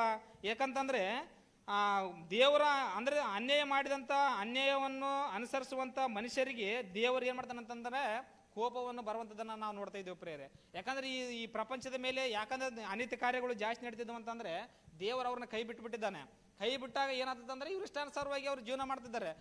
ದೇವರು ಯಾಕೆ ಕೈ ಬಿಟ್ಟಿದ್ದಾನಂತ ನೋಡ್ತಾ ಇದ್ರೆ, ದೇವರು ಕೈ ಬಿಡುವುದಕ್ಕಾಗಿ ಆತನ ಇಷ್ಟ ಉಳ್ಳವನಲ್ಲ. ಯಾಕಂದ್ರೆ ಒಬ್ಬ ಮನುಷ್ಯನು ಏನ್ ಮಾಡ್ತಾನಂತಂದ್ರೆ ತನ್ನ ಮಕ್ಕಳನ್ನು ಕಾಪಾಡಿಕೊಳ್ಬೇಕಂತಾನೆ ಆಲೋಚನೆ ಮಾಡ್ತಾನೆ. ಯಾಕಂದ್ರೆ ತನ್ನ ಶಕ್ತಿಯನ್ನು ಅಂದ್ರೆ ಒಬ್ಬ ಮನುಷ್ಯನ ಶಕ್ತಿಯನ್ನು ಮೀರಿದಾಗ ಏನಂತಂದ್ರೆ ಕೈ ಬಿಡ್ತಾನೆ. ಅದರಂಗ ದೇವ್ರಿಗೂ ಶಕ್ತಿ ಮೀರಿಲ್ಲ. ಒಂದು ವೇಳೆ ಈ ಪಾಪವನ್ನು ಅಂದ್ರೆ ದೇವರು ಇಲ್ಲಿಗೆ ಬಂದ ಕೇಶ ಆತನ ಏನ್ ಮಾಡ್ಬೋದಂದ್ರೆ ನ್ಯಾಯವನ್ನು ತೀರಿಸಬಹುದು. ಆದ್ರೆ ಯಾಕೆ ತಡ ಮಾಡ್ತಾ ಇದ್ದಾನಂತಂದ್ರೆ ಮನುಷ್ಯರು ಯಾರು ಅಪರಾಧದಿಂದ ಪಾಪದಿಂದ ಸಾಯಬಾರ್ದು, ಎಲ್ಲರೂ ನನ್ನ ಮಕ್ಕಳು ನನ್ನ ಕಡೆ ತಿರುಗಿಕೊಳ್ಬೇಕಂತೇಳಿ ಏನ್ ಮಾಡ್ತಾನಂತಂದ್ರೆ ದೇವರು ದೀರ್ಘಶಾಂತನಾಗಿದ್ದಾನೆ ಎಂಬುದಾಗಿ ನಾವು ನೋಡ್ತಿದ್ದೇವೆ ಪ್ರೇರೆ. ಹಂಗಾಗಿ ದೇವರ ಕನಿಕರವನ್ನು ನಾವು ಎಷ್ಟರ ಮಟ್ಟಿಗೆ ನಾವು ತಾತ್ಸಾರ ಮಾಡ್ತಿದ್ದೀವಿ. ಯಾಕಂದ್ರೆ ನಾವು ಬದುಕಿರೋದು ಯಾವುದರಿಂದ? ಯಾಕಂದ್ರೆ ನಾವು ಇವತ್ತು ಜೀವಂತವಾಗಿ ನಾವು ನಿಂತಿದ್ದೀವಿ, ನಾವು ಕುಂತಿದ್ದೀವಿ, ನಾವು ವಾಕ್ಯವನ್ನು ಹೇಳ್ತಿದ್ದೀವಿ ಅಂತಂದ್ರೆ ನಾವು ಮಾಡಿದ ಆಸ್ತಿಯಿಂದ ನಾವು ನಿಂತಿದ್ದೇವಾ, ಅಥವಾ ನಮ್ಮಲ್ಲಿ ಇರ್ತಕ್ಕಂಥ ಆರೋಗ್ಯ ಬಲದಿಂದ ನಾವು ನಿಂತಿದ್ದೇವಾ, ಅಥವಾ ನಮ್ಮಲ್ಲಿ ಏನಾದ್ರು ಪ್ರಭಾವ ಇದೆನಾ? ಯಾಕಂದ್ರೆ ಏನಿಲ್ಲ ಪ್ರೇರ, ನಾವು ನಿಂತಿರೋದು ಕೇವಲ ದೇವರ ಕೃಪೆಯಿಂದ ಮಾತ್ರ, ದೇವರ ಕರುಣೆಯಿಂದ ಮಾತ್ರ ನಿಂತಿದ್ದೀವಿ. ಯಾಕಂದ್ರೆ ನನಗೆ ಆರೋಗ್ಯವಂತ ಇದ್ದರ ಸಂತೆ ಇವತ್ತು ಸತ್ತೋಗಿರ್ತಾರೆ ಎಷ್ಟೋ ಜನ. ಯಾಕಂದ್ರೆ ಐಶ್ವರ್ಯವಂತರು ಹೋಗಿದ್ದಾರೆ, ಅಧಿಕಾರವಂತರು ಹೋಗಿದ್ದಾರೆ, ಎಲ್ಲರೂ ಹೋಗಿದ್ದಾರೆ. ನಮ್ಮಲ್ಲಿ ಏನಿಲ್ಲ, ಅಧಿಕಾರ ಇಲ್ಲ, ಆರೋಗ್ಯ ಇಲ್ಲ, ನಮ್ಮಲ್ಲಿ ಏನಿಲ್ಲದಿದ್ರು ನಾವು ಬದುಕಿದ್ದೀವಿ ಅಂದ್ರೆ ಅರ್ಥ ಏನು? ದೇವರ ಕೃಪೆ, ದೇವರ ಕೃಪೆಯಿಂದ ನಾವೇನಾಯ್ತು ಅಂತಂದ್ರೆ ಜೀವಿಸ್ತಾ ಇದ್ದೀವಿ ಪ್ರಿಯರೇ. ಅದಕ್ಕಾಗಿ ಈ ಈ ಜೀವಿಸ್ತವಂತ ನಾವು ದೇವರು ನಮ್ಮ ಮೇಲೆ ಏನ್ ಮಾಡಿದಾನ, ಕನಿಕರವನ್ನು ತೋರಿಸಿದ್ದಾನಂತ. ದೇವರ ಕನಿಕರ, ದೇವರು ಅಂದ್ರೆ ನನ್ನ ಮಕ್ಕಳು ತಿದ್ದಿಕೊಂತಾರೇನೋ, ನನ್ನ ಮಕ್ಕಳು ಬದಲಾಗ್ತಾರೇನೋ, ನನ್ನ ಮಕ್ಕಳು ತಮ್ಮ ಪಾಪದ ಮಾರ್ಗದಿಂದ ಬಿಟ್ಟು ನನ್ನ ಕಡೆ ತಿರುಗ್ತಾರೇನೆ ಅಂತೇಳಿ ಏನ್ ಮಾಡ್ತಾನ, ದೀರ್ಘ ಶಾಂತಿಯಿಂದ ಆತ ಏನ್ ಮಾಡ್ತಿದ್ದಾನಂತ, ಕಾಯ್ತಾ ಇದ್ದಾನಂತ ಪ್ರೇಯರೆ. ಇವತ್ತು ನಮ್ಮ ದೇವರ ಕನಿಕರವನ್ನು ನಾವು ನೆನಪಿಗೆ ತಂದುಕೊಂಡು ನಮ್ಮ ಅಪರಾಧಗಳನ್ನು ಬಿಟ್ಟುಕೊಂಡು ನಾವು ಏನ್ ಮಾಡ್ತೀವಿ ಅಂದ್ರೆ ದೇವರ ಕಡೆ ತಿರುಗಿಕೊಳ್ಳುವಂಥವ್ರು ಎಷ್ಟು ಜನ. ಯಾಕಂದ್ರೆ ದಿನ ದಿನ ಪಾಪವು ಪ್ರಬಲವಾಗಿ ಬೆಳಿತಾ ಇದೆ. ಎಲ್ಲಿ ನೋಡಿದ್ರೆ ನೋಡ್ತಾ ಇದ್ರೆ ಇರಾಕ್ ಮತ್ತೆ ಇಸ್ರೇಲ್ ದೇಶಕ್ಕೆ ಏನಾಗಿದೆ ಅಂತಂದ್ರೆ ಯುದ್ಧ ನಡೆಯುವಂತ ನಾವು ನೋಡ್ತಿದ್ದೇವೆ ಪ್ರೇಯರೆ. ಯಾಕಂದ್ರೆ ಅದು ಒಂದು ಬೇರೆ ಇದೆ. ಯಾಕಂದ್ರೆ ಕ್ರೈಸ್ತರ ದೇಶ ಅಂತ ಹೇಳ್ತಾ ಇದ್ದಾರೆ. ಯಾಕಂದ್ರೆ ಕ್ರೈಸ್ತರ ದೇಶವಾದಂತ ಇಸ್ರೇಲ್ ಏನಾಗಿರ್ಬೇಕಂದ್ರೆ ಪ್ರಪಂಚಕ್ಕೆ ಏನಾಗಿರ್ಬೇಕಂದ್ರೆ ಒಂದು ಗುರುಸ್ಥಾನದಲ್ಲಿ ಇರಬೇಕಾಗಿತ್ತು. ಯಾಕಂದ್ರೆ ಗುರುಸ್ಥಾನದಲ್ಲಿ ಇರಬೇಕಾಗಿತ್ತು. ಯಾಕಂತಂದ್ರೆ ಯಾಕಂದ್ರೆ ಇಸ್ರೇಲರ್ನ ಯಾಕೆ ದೇವ್ರ ಆಯ್ಕೆ ಮಾಡಿಕೊಂಡಂತಂದ್ರೆ ಇವ್ರನ್ನ ನಾನು ಏನ್ ಮಾಡ್ಕೊಂಡ ಒಂದು ಲೀಡರ್ನಾಗಿ, ಮುಖ್ಯಸ್ಥರನ್ನಾಗಿ ಮಾಡಿಕೊಂಡು ಇವ್ರ ಮುಖಾಂತರ ಪ್ರಪಂಚಕ್ಕೆ ಕಳಿಸಿ ಪ್ರಪಂಚವನ್ನೆಲ್ಲವನ್ನು ಸರಿ ಮಾರ್ಗದಲ್ಲಿ ತೆಗೆದುಕೊಂಡು ಬರ್ಬೇಕೆಂಬುದು ದೇವರ ಅನಾದಿ ಸಂಕಲ್ಪವಾಗಿತ್ತು. ಆದ್ರೆ ಇವ್ರೇನಾದ್ರು ದೇವರ ಮಾತನ್ನು ಬಿಟ್ಟಿದ್ದಾರ, ಪ್ರವಾದಿಗಳನ್ನು ಕೊಂದಾಕಿದ್ರು. ಯೇಸು ಕ್ರಿಸ್ತನ ದೇವರ ಮಗನ ಅಂತ, ಯೇಸು ಕ್ರಿಸ್ತನ ಎಷ್ಟೋ ಸಾರಿ ಆತನ ನಾನು ದೇವರ ಮಗನ ಅಂತೇಳಿ ವಾಕ್ಯದಲ್ಲಿ ಕ್ರಿಸ್ತ ಪೂರ್ವದಲ್ಲಿ ಆ ಧರ್ಮಶಾಸ್ತ್ರದಲ್ಲಿ ಆತನ ಬಗ್ಗೆ ಬರೆಯಲ್ಪಟ್ಟಿದ್ರು, ಅದನ್ನು ಓದ್ತಾ ಇದ್ರೂ, ಅದನ್ನ ಪ್ರಕಟ ಮಾಡ್ತಿದ್ರು. ಯೇಸು ಕ್ರಿಸ್ತನ ಅವ್ರು ಏನ್ ಮಾಡಲಿಲ್ಲ, ನಂಬಲಿಲ್ಲ. ಆತನೇ ಆ ಶಿಲುಬೆಗೆ ಕಳಿಸಿಬಿಟ್ರು ಪ್ರಿಯರೇ. ಯಾಕಂದ್ರೆ ಅವ್ರು ಕಳಿಸಿದಂತ ಆಮೇಲೆ ಆದ್ರೂ ಅವ್ರು ಏನನ್ನ ಬದಲಾದ್ರಂತಂದ್ರೂ ಬದಲಾಗಿಲ್ಲ. ಯಾಕಂದ್ರೆ ಎಷ್ಟೋ ಜನ ಇವತ್ತು ಕ್ರೈಸ್ತರಂತ ಹೇಳ್ತಾ ಇದ್ದ ಅಂದ್ರೆ ನಮ್ಮ ಸತ್ಯವಾದ ವಾಕ್ಯಗಳು ನಾವು ಹೇಳ್ತಾ ಇದ್ದಾಗ ಏನಾದದಂದ್ರೆ ಇಸ್ರೇಲಿಯರು ಕ್ರೈಸ್ತರಲ್ಲಪ್ಪ, ನಿಮ್ಮ ಕ್ರೈಸ್ತರಲ್ಲ. ಕ್ರೈಸ್ತರು ಏನಂತ ಹೇಳಿದಾರ, ಕ್ರೈಸ್ತನ ಅಂದ್ರೆ ದೇವ್ರು ಏನ್ ಹೇಳ್ದಾನ, ಇನ್ನೊಬ್ಬರನ್ನ ಪ್ರೀತಿ ಮಾಡ್ಬೇಕಂತ ಹೇಳ್ದಾನ, ಇನ್ನೊಬ್ಬರನ್ನ ಕ್ಷಮಿಸ್ಬೇಕಂತ ಹೇಳ್ದಾನ. ಕ್ರೈಸ್ತರ ದೇಶ ಏನಾಗಿದೆ ಇವತ್ತು, ಬಾಂಬ್ಗಳನ್ನ ಹಿಡ್ಕೊಂಡು, ಕತ್ತಿಗಳನ್ನು ಹಿಡ್ಕೊಂಡು, ಅಂದ್ರೆ ದೊಡ್ಡ ಏನಂತಾರಲ್ಲ ಅದನ್ನ ಯುದ್ಧ ವಿಮಾನಗಳನ್ನು ತೆಗೆದುಕೊಂಡು ಏನ್ ಮಾಡ್ತಾನೆ, ದೇಶಗಳ ಮಧ್ಯದಲ್ಲಿ ಏನಾಗ್ತದ, ಯುದ್ಧ ನಡೀತಾ ಇದೆ. ಎಲ್ಲಿ ಕ್ರೈಸ್ತರು ಅಂತೇಳಿ ಅವ್ರು ನಮ್ಮನ್ನ ಪ್ರಶ್ನೆ ಮಾಡ್ತಾರೆ ಪ್ರೇರೆ. ಯಾಕಂದ್ರೆ ಕ್ರೈಸ್ತರು ನಾವ್ ಏನಾಗಿರ್ಬೇಕಂದ್ರೆ ಒಂದು ಬೆಳಕಾಗಿರ್ಬೇಕಂತ. ಯಾಕಂದ್ರೆ ಸಮಾಜದಲ್ಲಿ ಹೆಂಗಿರ್ಬೇಕು ಬೆಳಕಂದ್ರೆ, ಒಬ್ಬ ಸೂರ್ಯನು ಆಕಾಶದಲ್ಲಿ ಸೂರ್ಯನಿದ್ದಾಗ ಏನ್ ಮಾಡ್ತಾನಂತಂದ್ರೆ ಅದು ಒಳ್ಳೆ ನೆಲದ ಮೇಲೂ ಬೆಳಕು ಬೀಳುತ್ತೆ, ಮತ್ತೆ ಕೊಳಚೆ ಪ್ರದೇಶದಲ್ಲೂ ಅದು ಬೆಳಕು ಬೀಳುತ್ತೆ. ಯಾಕಂದ್ರೆ ಬೆಳಕು ಬಿದ್ದಂಥದ್ದು ಏನಾಗಿದೆ ಅಂತಂದ್ರೆ ಅದು ಕಲುಷಿತವಾಗೋದಿಲ್ಲ. ಯಾವುದು ಸೂರ್ಯನ ಬೆಳಕು ಕಲುಷಿತವಾಗೋದಿಲ್ಲ. ಯಾಕಂದ್ರೆ ಅದು ಸೂರ್ಯನು ಮೇಲಿದ್ದನ್ನು ಪರಿಶುದ್ಧನಾಗಿರ್ತದಲ್ಲ, ಆ ಸೂರ್ಯನ ಏನಾಗಿದೆ ಅಂತಂದ್ರೆ ಪರಿಶುದ್ಧವಾಗಿರುವುದರಿಂದ ಅದು ಏನಾಗುತ್ತಂದ್ರೆ ಯಾವುದೇ ಜಾಗದಲ್ಲಿ ಹೋದ್ರೆ ತನ್ನಗೆ ಕಳಂಕ ತೆಗೆದುಕೊಳ್ಳುವಂತ ಯಾವುದೇ ಕೆಲಸವನ್ನು ಅದು ಮಾಡಿಲ್ಲ. ಯಾಕಂದ್ರೆ ಎಲ್ಲಿ ಬಿದ್ರೂ ಅದು ಒಂದೇ ರೀತಿಯಿಂದ ಬೆಳಕು ಬೀಳ್ತದೆ. ಇವತ್ತು ನಾವು ಸಭೆಯಲ್ಲಿದ್ದಾಗ ಹೆಂಗಿರ್ತೀವಿ ಮತ್ತೆ ಹೊರಗಡೆ ಹೋದಾಗ ಹೆಂಗಿರ್ತೀವಿ ನೋಡ್ರಿ, ಆಲೋಚನೆ ಮಾಡ್ರಿ. ಯಾಕಂದ್ರೆ ಸಭೆಯಲ್ಲಿದ್ದಾಗ ನಾವು ಭಕ್ತರ ತರ ಕಾಣ್ತೀವಿ, ಹೊರಗಡೆ ಹೋದಾಗ ಭಕ್ತಿ ಎಲ್ಲಿ ಹೋಗ್ದು ಬಿಡೋದು ಪ್ರಿಯರೇ. ಯಾಕೆ ಹಿಂಗಾಗ್ತದೆ ಅಂತಂದ್ರೆ ನಮ್ಮ ಕಣ್ಣುಗಳು ಏನ್ ಮಾಡ್ತದೆ ಅಂತಂದ್ರೆ, ಶರೀರ ನೇತ್ರಗಳು ಏನ್ ಮಾಡ್ತದೆ ಅಂತಂದ್ರೆ ಈ ಲೋಕವನ್ನು ದೃಷ್ಟಿಸುವುದರಿಂದ ಏನಂತ, ಲೋಕವು ಏನಾಗಿದೆ, ಪಾಪ ತುಂಬೋಗಿದೆ. ಅಂದ್ರೆ ಅಧರ್ಮ ಜಾಸ್ತಿ ಆಗಿರೋದ್ರಿಂದ ಪ್ರೀತಿ ಕಡಿಮೆ ಆಗಿದೆ. ಯಾಕಂದ್ರೆ ನಾವು ಸಭೆಯಲ್ಲಿ ಒಂದ್ ರೀತಿ ಇರ್ತೀವಿ, ನಾವು ಹೊರಗಡೆ ಹೋದಾಗ ಇನ್ನೊಂದ್ ರೀತಿ ಇರ್ತೀವಿ ಪ್ರಿಯರೇ. ನಾವು ಆಗಿರಬಾರ್ದು. ಯಾಕಂದ್ರೆ ಇನ್ನೂ ಒಂದು ಹೇಳ್ಬೇಕಂದ್ರೆ ಉಪ್ಪು ಯಾವ್ದಾಗ ಹಾಕಿದ್ರೂ ಅದು ಏನಾಗಿರ್ತೈತಿ, ಉಪ್ಪಾಗಿರ್ತೈತಿ. ಅದು ನೀರಲ್ಲಿ ಹಾಕಿದ್ರೂ ನೀರು ಉಪ್ಪಾಗ್ತದೆ, ಅಡಿಗೆಲ್ಲ ಹಾಕಿದ್ರೂ ಅದು ಉಪ್ಪಾಗಿರ್ತೈತಿ. ನಾವು ಯಾವ್ದರಲ್ಲಿ ಹೋದ್ರೂ ಏನಾಗಿರ್ತೈತಿ, ಅದು ಉಪ್ಪಾಗಿರ್ತೈತಿ. ಒಂದ್ ವೇಳೆ ಅದೇ ಪ್ರಕಾರವಾಗಿ ನಾವು ಸಂತೆ ಯಾವ ಜಾಗದಲ್ಲಿ ಇದ್ರು ಸಂತೆ ನಾವು ಹೇಗಿರ್ಬೇಕು, ಕ್ರೈಸ್ತರಾಗೇ ಇರ್ಬೇಕು ಪ್ರಿಯರೇ. ಯಾಕಂದ್ರೆ ನಾವು ಅಲ್ಲೊಂದು ರೀತಿ ಇಲ್ಲೊಂದು ರೀತಿ ಇದ್ರೆ ಏನಾಗ್ತಾರ ಅಂತಂದ್ರೆ ನಾವು ಕಪಟಿಗಳಾಗ್ತೀವಿ.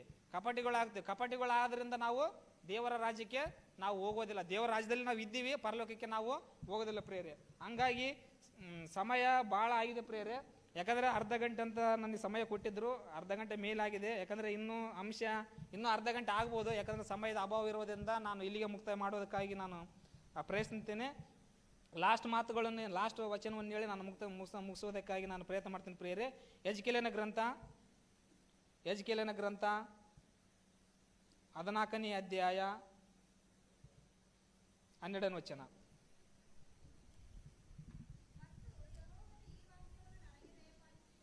ಮತ್ತು ಯೆಹೋವನು ಈ ವಾಕ್ಯವನ್ನು ನನಗೆ ದಯಪಾಲಿಸಿದನು, ನರಪುತ್ರನೇ, ಅಪರಾಧವನ್ನು ನಡೆಸಿ ನನಗೆ ವಿರುದ್ಧವಾಗಿ ಪಾಪ ಮಾಡಿದ ದೇಶದ ಮೇಲೆ ನಾನು ಕೈ ಎತ್ತಿ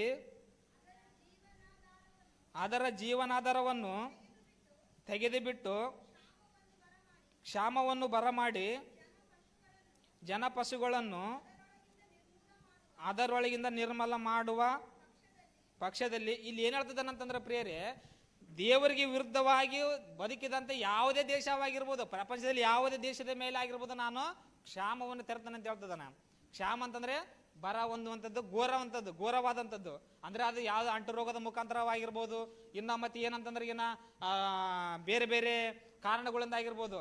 ಯಾಕಂತಂದ್ರೆ ಹಿಂಗೆ ಮನುಷ್ಯನು ಯಾಕಂದ್ರೆ ಸಾಯ್ಬೇಕಂತ ಏನಿಲ್ಲ. ಯಾಕಂದ್ರೆ ಒಂದು ಸೊಳ್ಳೆ ಕಡದ ಮುಖಾಂತರವಾಗಿ, ಒಂದು ಸೊಳ್ಳೆ ಮುಖಾಂತರವಾಗಿ ಏನ್ ಮಾಡ್ಬೋದು, ದೇವರು ಸಾಯಿಸ್ಬೋದು ಪ್ರೇರೆ. ಯಾಕಂತಂದ್ರೆ ಗ್ರೀಕ್ ಸಾಮ್ರಾಜ್ಯದ ಚಕ್ರವರ್ತಿ ಆದಂತ ಅಲೆಕ್ಸಾಂಡರ್ ಇದ್ದಾನಲ್ಲ, ಯಾಕಂದ್ರೆ ಇಡೀ ಪ್ರಪಂಚವನ್ನೇ ನಾನು ಗೆಲ್ಬೇಕಂತೇಳಿ ಆತನು ಪ್ರಯಾಸ ಪಡುವಾಗ ಆತನಿಗೆ ಒಂದೇ ಒಂದು ಸೊಳ್ಳೆ ಕಡಿತು ಪ್ರೇರೆ. ಒಂದೇ ಒಂದು ಮಲೇರಿಯಾ ರೋಗದಿಂದ ಆತ ಏನ್ ಮಾಡಿದ, ಜ್ವರದಿಂದ ಆತನು ಮರಣವನ್ನು ಹೊಂದಿದ. ಇವತ್ತು ನಾವು ಇಷ್ಟು ಬಲಿಷ್ಠವಾಗಿದ್ದೀವಿ, ನಾವು ಏನು ಇಷ್ಟು ದಷ್ಟಪುಷ್ಟವಾಗಿದ್ದೀವಿ, ನಮಗೆ ಬೇಕಾದಿದೆ ಅಂತೇಳಿ ನಾವು ಅಹಂಕಾರ ಪಡೋದಕ್ಕೆ ನಮಗೆ ಯಾವ ಅವಕಾಶ ಇಲ್ಲ.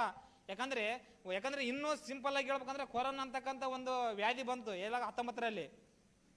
ಇದು ಒಂದು 4-5 ವರ್ಷದಿಂದ ಕೊರೋನಾ ಬಂತು. ಸೊಳ್ಳೆ ಒಂದು ವೇಳೆ ನಮಗೆ ಕಣ್ಣಿಗೆ ಕಾಣ್ತದೆ, ಆದ್ರೆ ನಾವು ಕೊರೋನಾ ವೈರಸ್ ಯಾರೇನು ಕಣ್ಣಿಗೆ ಕಂಡಿದೆ? ಅದು ಲ್ಯಾಬಲ್ಲಿ ಇಟ್ಟು ಇಷ್ಟು ದಪ್ಪ ತೋರಿಸ್ತಿದ್ರು ಅವರು, ಯಾವುದೋ ಮೀಡಿಯಾದಾರ. ಅಷ್ಟು ದಪ್ಪ ಇಲ್ಲ ಪ್ರಿಯರ್. ಅದ ಕೊರೋನಾ ವೈರಸ್ ಇಷ್ಟು ದಪ್ಪ ತೋರಿಸ್ತಿದ್ರಲ್ಲ, ಹಿಂಗ ಚೆಂಡ ತರ, ಅಷ್ಟು ದಪ್ಪ ಇಲ್ಲ. ಅದು ಏನ್ ಮಾಡಿದಾರಂತ ವೈದ್ಯಾಧಿಕಾರಿಗಳು ಏನ್ ಮಾಡ್ಯಾರ ಅಂತಂದ್ರೆ, ಅದನ್ನ ಲ್ಯಾಬಲ್ಲಿ ಇಟ್ಟಾಗ ಸಣ್ಣ ಕಾಣ, ಅದಷ್ಟು ದೊಡ್ಡವಾಗಿ ನಮಗೆ ಕಣ್ಣಿಗೆ ಕಾಣಲ್ಲ ಅಂತ ಹೇಳಿ ಅವ್ರು ಅಷ್ಟು ದನ ತೋರಿಸಿದಾರ. ನಮಗೆ ಕಣ್ಣಿಗೆ ಬರಿಗಣ್ಣಿಗೆ ಕಾಣೋದಿಲ್ಲ ಯಾವುದು ವೈರಸ್. ಆ ವೈರಸ್ ಇಂದ ಕೋಟ್ಯಾನು ಜನಸಂಖ್ಯೆ ಮರಣ ಹೊಂದಿದ್ರಲ್ಲ. ಯಾಕಂದ್ರೆ ದೇವರು ಮನಸ್ಸು ಮಾಡಿದ್ರೆ ಯಾರನ್ನ ಬೇಕಾದ್ರೆ ಹೇಗೆ ಬೇಕಾದರೂ ಸಾಯಿಸಬಲ್ಲ. ಹಂಗಾಗಿ ನಾವು ಈ ಪ್ರಕೃತಿಯಲ್ಲಿ ಏನಂತಂದ್ರೆ ಒಂದು ಧೂಳಿನ ಆಕಾರ ಪ್ರಿಯರೇ. ಯಾಕಂದ್ರೆ ಪ್ರಪಂಚದಲ್ಲಿ ಅಂದ್ರೆ ಆಕಾಶದಲ್ಲಿ ನೋಡಿಬಿಟ್ರೆ ನಾವು ಕಾಣೋದೇ ಇಲ್ಲ. ಯಾಕಂದ್ರೆ ಕಾಣಲಾರ್ದಂತ ಧೂಳಿನ ಆಕಾರದಲ್ಲಿ ಇರ್ತಕ್ಕಂಥ ನಮ್ಮಲ್ಲಿ ಎಷ್ಟು ಅಹಂಕಾರ ಇದೆ ಅಂತಂದ್ರೆ ನಾವೇ ಪರೀಕ್ಷೆ ಮಾಡಿಕೊಳ್ಬೇಕಾಗಿದೆ. ನಾನಂದ್ರೆ ಏನಂತಿರ್ತಾರ ಪ್ರಿಯರೇ. ಯಾಕಂದ್ರೆ ಅದಕ್ಕೆ ಹೇಳ್ತಾನೆ, ನೀನಂದ್ರೆ ಬರೀ ಉಸಿರಪ್ಪ, ನೀನಂದ್ರೆ ನೀನು ಹುಲ್ಲು, ನೀನು ಹೂವು ಅಂತ ಹೇಳ್ತದಾನ. ಯಾಕಂದ್ರೆ ಅಷ್ಟೇ ನಮ್ಮ ಜೀವನ. ಯಾಕಂದ್ರೆ ಇವಾಗಿದ್ದಿನ ಸ್ವಲ್ಪ ಹೊತ್ತಿಗೆ ಮಾಯವಾಗಿಬಿಡ್ತೀವಿ ನಾವು. ಯಾಕಂದ್ರೆ ಇವಾಗಿದ್ದಿನ ಸ್ವಲ್ಪ ಹೊತ್ತಿಗೆ ಮಾಯವಂತ ನಮಗೆ ಯಾಕೆ ಇಷ್ಟೊಂದು ಗರ್ವ, ಇಷ್ಟೊಂದು ಯಾಕೆ ನಮಗೆ ಜಂಬ, ಇಷ್ಟೊಂದು ಯಾಕೆ ನಮಗೆ ಅಹಂಕಾರ? ಯಾಕಂದ್ರೆ ಸ್ವಲ್ಪ ಆಲೋಚನೆ ಮಾಡಿಕೊಳ್ಬೇಕಲ್ಲ. ಯಾಕಂದ್ರೆ ಮನುಷ್ಯನು ಈ ಭೂಮಿಯಲ್ಲಿ ಬಂದ ಮೇಲೆ ಒಂದು ಸಾರ್ಥಕತೆ ಹೊಂದಬೇಕಲ್ಲ. ಈ ಭೂಲೋಕದಲ್ಲಿ ದೇವರು ಕೊಟ್ಟಂತ ಕೆಲಸವನ್ನು ನಾವು ಮಾಡ್ಬೇಕಲ್ಲ. ಮಾಡಿ ದೇವರಿಗೆ ಘನತೆಯನ್ನು ತರಬೇಕಲ್ಲ. ದೇವರು ನಮ್ಮನ್ನು ನೋಡಿ ಶಬಾಷ್ ಮಗನೇ, ಶಬಾಷ್ ಮಗಳೇ, ಯಾಕಂದ್ರೆ ನಿನ್ನ ನಾನು ಹುಟ್ಟಿಸೋದಕ್ಕಾಗಿ ನನಗೆ ಸಂತೋಷ ಆಗಿದೆ, ನೀನು ಹುಟ್ಟಿಸೋದಕ್ಕಾಗಿ ನನಗೆ ಸಾರ್ಥಕ ಆಯ್ತು ಅಂತೇಳಿ ದೇವರು ನಮ್ಮನ್ನು ಕುರಿತು ಹೆಮ್ಮೆಯಿಂದ ಹೇಳಿಕೊಳ್ಳೋದಂಗೆ ನಾವು ಬದುಕ್ತಾ ಇದ್ದೀವ, ಅಥವಾ ದೇವರ ಬಾಧೆ ಪಡಿಸ್ತಾ ಇದ್ದೀವ? ಯಾಕಂದ್ರೆ ನಾವು ಆದಿಕಾಂಡದಲ್ಲಿ ನೋಡ್ತಾ ಇದ್ದೀವಿ, ಭೂಮಿ ಮೇಲೆ ಪಾಪವು ಪ್ರಬಲವಾಗಿರುವುದರಿಂದ ದೇವರು ನೊಂದುಕೊಂಡಿನಂತ ಪ್ರೇರೆ. ದೇವರು ನೊಂದುಕೊಂಡು ಏನ್ ಮಾಡ್ತಾನಂತಂದ್ರೆ, ಮನುಷ್ಯರನ್ನು ಹುಟ್ಟಿಸೋದಕ್ಕಾಗಿ ನಾನು ಪಶ್ಚಾತ್ತಾಪಟ್ಟೆ ಎಂಬುದಾಗಿ ಹೇಳ್ತಿದ್ದೇನೆ. ದೇವರನ್ನ ಪಶ್ಚಾತ್ತಾಪಡಿಸುವಂತ ರೀತಿಯಲ್ಲಿ ನಾವು ಬದುಕಿಬಿಟ್ಟಿದ್ದೇವೆ ಅಂತಂದ್ರೆ ಆಲೋಚನೆ ಮಾಡಿರಿ ಪ್ರೇರೆ. ಯಾಕಂದ್ರೆ ನಮ್ಮ ಮಕ್ಕಳನ್ನೇ ನಮಗೆ ವಿರುದ್ಧವಾದ್ರೆ ನಮಗೆ ತಡ್ಕೊಳ್ಳೋಕೆ ಆಗ್ತಾ ಇಲ್ಲ. ನಮ್ಮ ಮಕ್ಕಳಿಗೆ ನಾವು ಏನು ಮಾಡಿಲ್ಲ, ನಮ್ಮ ಮಕ್ಕಳಿಗೆ ಕಣ್ಣು ಕೊಟ್ಟಿಲ್ಲ, ಕಾಲು ಕೊಟ್ಟಿಲ್ಲ, ಕೈ ಕೊಟ್ಟಿಲ್ಲ. ನಮಗೆ ಒಂದ್ ವೇಳೆ ನಾವು ಇನ್ನಂತ ಏನಂದ್ರೆ ನಾವು ಆಹಾರ ಕೊಟ್ಟಿವಿ ಅಂತ ಹೇಳ್ತಾರ, ನಾವು ಬಟ್ಟೆಗಳು ಕೊಟ್ಟಿವಿ ಅಂತ ಹೇಳ್ತಾರ, ನಾವು ಶಿಕ್ಷಣ ಕೊಟ್ಟಿವಿ ಅಂತ ಹೇಳ್ತಾರ. ಅಷ್ಟಕ್ಕೆ ಏನು ಕೊಟ್ಟಿದ್ದೀವಿ? ತಯಾರು ಮಾಡಿದ್ದೀವನ? ಎಲ್ಲೋ ಇರ್ತಕ್ಕಂಥದ್ದು ನಾವು ಕಷ್ಟಪಟ್ಟು ಅದನ್ನು ತಂದು ನಮ್ಮ ಮಕ್ಕಳಿಗೆ ಕೊಟ್ಟಿರ್ತೀವಿ. ಏನನ್ನ ಅಕ್ಕಿಯನ್ನು ಉತ್ಪಾದನೆ ಮಾಡೋದಕ್ಕೆ ನಮ್ಮಿಂದ ಆಯ್ತಾ? ಆಗ್ಲಿಲ್ಲ. ಯಾಕಂದ್ರೆ ಏನು ಮಾಡಲಾರ್ದಂತ ನಾವುಗಳೇ ನಮ್ಮ ಮಕ್ಕಳ ಬಗ್ಗೆ ನಾವು ಅಷ್ಟೊಂದು ನೊಂದ್ಕೊಳ್ಬೇಕಾದ್ರೆ, ಪ್ರಪಂಚವನ್ನು ಸೃಷ್ಟಿ ಮಾಡಿ ತನ್ನ ಮಕ್ಕಳಂದ್ರೆ ನನ್ನ ಮಕ್ಕಳು ಈ ರೀತಿಯಿಂದ ಇರ್ತಾರೆ ಅಂತೇಳಿ ಆತನ ಕನಸು ಕಟ್ಟಿ ನಮಗಾಗಿ ಕೊಟ್ಟಂತ ದೇವರಿಗೆ ಎಷ್ಟು ಬಾಧೆ ಪಡಿಸ್ತೇವೆ, ಆತ ಎಲ್ಲಿ ತಡ್ಕೊಳ್ಬೇಕಾಗಿದೆ? ಯಾಕಂದ್ರೆ ನಮ್ಮ ಮಕ್ಕಳು ನಮಗೆ ಒಂದು ವೇಳೆ ವಿರುದ್ಧವಾಗಾದ್ರೆ ನಾವು ಯಾರಿಗೆ ಪಕ್ಕದ್ರೆ ನಮಗೆ ಆತ್ಮೀಯರಿಗೆ ಹೋಗಿ ಹೇಳ್ತೀವಿ, ನನ್ನ ಮಕ್ಕಳು ಈ ಥರ ಆಗಿದಾರಪ್ಪ ಅಂತೇಳಿ ಸ್ವಲ್ಪ ಅಳಲನ್ನು ತೊಡೆಕೊಂಡು ಏನು ಮಾಡ್ತೀವಿ ಅಂದ್ರೆ ಸಮಾಧಾನ ಪಟ್ಟುಕೊಳ್ತೀವಿ. ದೇವ್ರು ಯಾರ ಹತ್ರ ಹೋಗಿ ತನ್ನ ಕಣ್ಣನ್ನು ಒರೆಸಬೇಕಾಗಿದೆ. ಯಾಕಂದ್ರೆ ದೇವ್ರು ಯಾರ ಹತ್ರಗೆ ಹೋಗ್ಬೇಕಾಗಿದೆ? ದೇವ್ರಿಗೆ ಯಾರು ಫ್ರೆಂಡ್ ಇದ್ದಾರನ? ದೇವ್ರು ನೋಡಿ ಅನಾದ ಕಾಲದಿಂದ ಆತನ ಈಗಲೂ ನೋಡಿಕೆಂದು ಆತನ ಕಣ್ಣೀರು ಸುರಿಸ್ತಾ ಇದ್ದಾನೆ. ಇವತ್ತು ಏನಾಗಿರ್ಬೇಕಂದ್ರೆ ಈ ವಾಕ್ಯವನ್ನು ಕೇಳಿದಂಥ ನಾವುಗಳಾದ್ರ ಸಂತೆ ದೇವರ ಕಣ್ಣೀರು ಒರೆಸುವಂಥ ಮಕ್ಕಳಾಗಿ ನಾವು ಬದುಕಬೇಕಾಗಿದೆ ಪ್ರೇರೆ. ಯಾಕಂದ್ರೆ ಕಣ್ಣೀರು ಒರೆಸುವಂಥ ಮಕ್ಕಳಾಗಿ ನಾವು ಬದುಕಿ ದೇವರಿಗೆ ಸಂತೋಷ ಪಡಿಸುವಂಥ ಕಾರ್ಯಕ್ರಮಗಳನ್ನು ನಾವು ಮಾಡಬೇಕಾಗಿದೆ. ಯಾಕಂದ್ರೆ ಈ ಲೋಕದಲ್ಲಿ ನಾವು ಹೆಂಗಿದ್ರು ಸತ್ತೋಗ್ಬಿಡ್ತೀವಲ್ಲ, ಈ ಲೋಕದಲ್ಲಿ ಹೆಂಗಿದ್ರು ನಮಗೆ ಈ ಪ್ರಾಣ ಹೋಗುತ್ತಲ್ಲ, ಹೋಗ್ತೈತಿ. ಆದರೆ ಅದು ದೇವರಿಗಾಗಿ ಹೋಗಲಿ. ಯಾಕಂದ್ರೆ ಅನಾಹುತವಾಗಿ ನಾವು ಹೋಗೋದಕ್ಕಿಂತ ದೇವರ ಸುವಾರ್ತೆಯನ್ನು ಮಾಡಿ ಹೋಗೋಣ. ಯಾಕಂದ್ರೆ ನಾವು ಎಲ್ಲವನ್ನು ನಂಬಿದ್ದೀವಿ. ಯಾಕಂದ್ರೆ ನಂಬಿದವರು ಎಲ್ಲರೂ ನಮಗೆ ಮೋಸ ಮಾಡ್ಯಾರ. ನಮಗೆ ಮೋಸ ಮಾಡಲಾರ್ದಂಥ ದೇವರಿದ್ದಾನ. ಆತನು ಹೇಳಿದಂಥ ಮಾತುಗಳನ್ನು ನಾವು ನಂಬೋಣ. ಆತನ ಮಾತಿನಂತೆ ನಾವು ಬದುಕಿ ಈ ಸಮಾಜದಲ್ಲಿ ಬದುಕಿ ಏನು ಮಾಡೋಣ? ಸಮಾಜದಲ್ಲಿ ಸತ್ಯ ಸುವಾರ್ತೆಯನ್ನು ಸಾರೋಣ. ಈ ಲೋಕವನ್ನು ನಾವು ಪ್ರಯಾಣಿಸಿ ತಂದೆಯ ಬಳಿಗಲ್ಲಿ ಸೇರೋಣ ಎಂಬುದಾಗಿ ಹೇಳ್ತಾ ನನ್ನ ಮಾತುಗಳನ್ನು ಮುಗಿಸ್ತೀನಿ ಪ್ರಿಯರೇ. ಯಾಕಂದ್ರೆ ಸಮಯ ಭಾಳ ಆಗಿದೆ. ಕಣ್ಮುಚ್ಚಿದ್ರೆ ಪ್ರಾರ್ಥನೆ ಮಾಡಿಕೊಳ್ಳೋಣ. ಪರಿಶುದ್ಧನಾದಂಥ ನಮ್ಮ ಪರಲೋಕದಲ್ಲಿರ್ತಕ್ಕಂಥ ನಮ್ಮ ತಂದೆಯಾದ ದೇವರೇ, ಅದ್ಭುತವಾಗಿ ಆಶ್ಚರ್ಯಕಾರವಾಗಿ ತಂದೆ ಇವತ್ತು ನಮಗೆ ತಿಳಿಸಿಕೊಟ್ಟಿದ್ದೀರಿ ತಂದೆ. ನಿಮ್ಮ ಮನಸ್ಸನ್ನು ಕೇಳಿದಂಥ ನಿಮ್ಮ ಮಾತುಗಳು ತಂದೆ ನಾವು ಮರೆತು ಬಿಡದಂತೆ ಈ ವಾಕ್ಯವನ್ನು ತಂದೆ ಹೃದಯದಲ್ಲಿಟ್ಟುಕೊಂಡು ಹೃದಯದ ಎಂಬ ಅಲಿಗೆಯಲ್ಲಿ ಬರೆದುಕೊಂಡು ಯಾವಾಗಲೂ ತಂದೆ ಅದನ್ನು ನೋಡಿಕೊಂಡು ನಾವು ವಾಕ್ಯದ ಪ್ರಕಾರ ಬದುಕಿ ಈ ಲೋಕದಲ್ಲಿ ತಂದೆ ನಿಮ್ಮ ಸಂಕಲ್ಪವನ್ನು ನೆರವೇರಿಸಿ ನಿಮ್ಮ ಕಣ್ಣೀರನ್ನು ಒರೆಸುವಂಥ ಮಕ್ಕಳಾಗಿ ಬದುಕುವುದಕ್ಕಾಗಿ ನಮಗೆ ಸಹಾಯ ಮಾಡಿರಿ ತಂದೆ. ಅದೇ ಪ್ರಕಾರವಾಗಿ ತಂದೆ, ಇನ್ನೂ ನಮ್ಮ ಮಧ್ಯದಲ್ಲಿ ತಂದೆ ಹಿರಿಯ ಸೇವಕರು ಇದ್ದಾರೆ ತಂದೆ, ಅವರ ಮುಖಾಂತರವಾಗಿ ನಿಮ್ಮ ಮನಸ್ಸನ್ನು ಇನ್ನೂ ಹೆಚ್ಚಾಗಿ ನಮಗೆ ತಿಳಿಸ್ತಾ ಬರಬೇಕೆಂಬುದಾಗಿ ಈ ಚಿಕ್ಕ ಪ್ರಾರ್ಥನೆಯನ್ನು ನಿಮ್ಮ ಮಗನು, ನಮ್ಮ ರಕ್ಷಕನು, ಒಡೆಯನು, ಮೂರು ಲೋಕದ ಮಹಾನ್ ಸಾಮ್ರಾಟನಾದಂಥ ಪ್ರಭು ಯೇಸು ಕ್ರಿಸ್ತರ ನಾಮದಲ್ಲಿ ಪ್ರಾರ್ಥಿಸಿ ಬೇಡಿ ಹೊಂದಿಕೊಂಡಿದ್ದೇವಪ್ಪ ಪರಲೋಕದಲ್ಲಿರೋ ನಮ್ಮ ತಂದೆಯೇ, ಆಮೇನ್. ಎಲ್ರಿಗೂ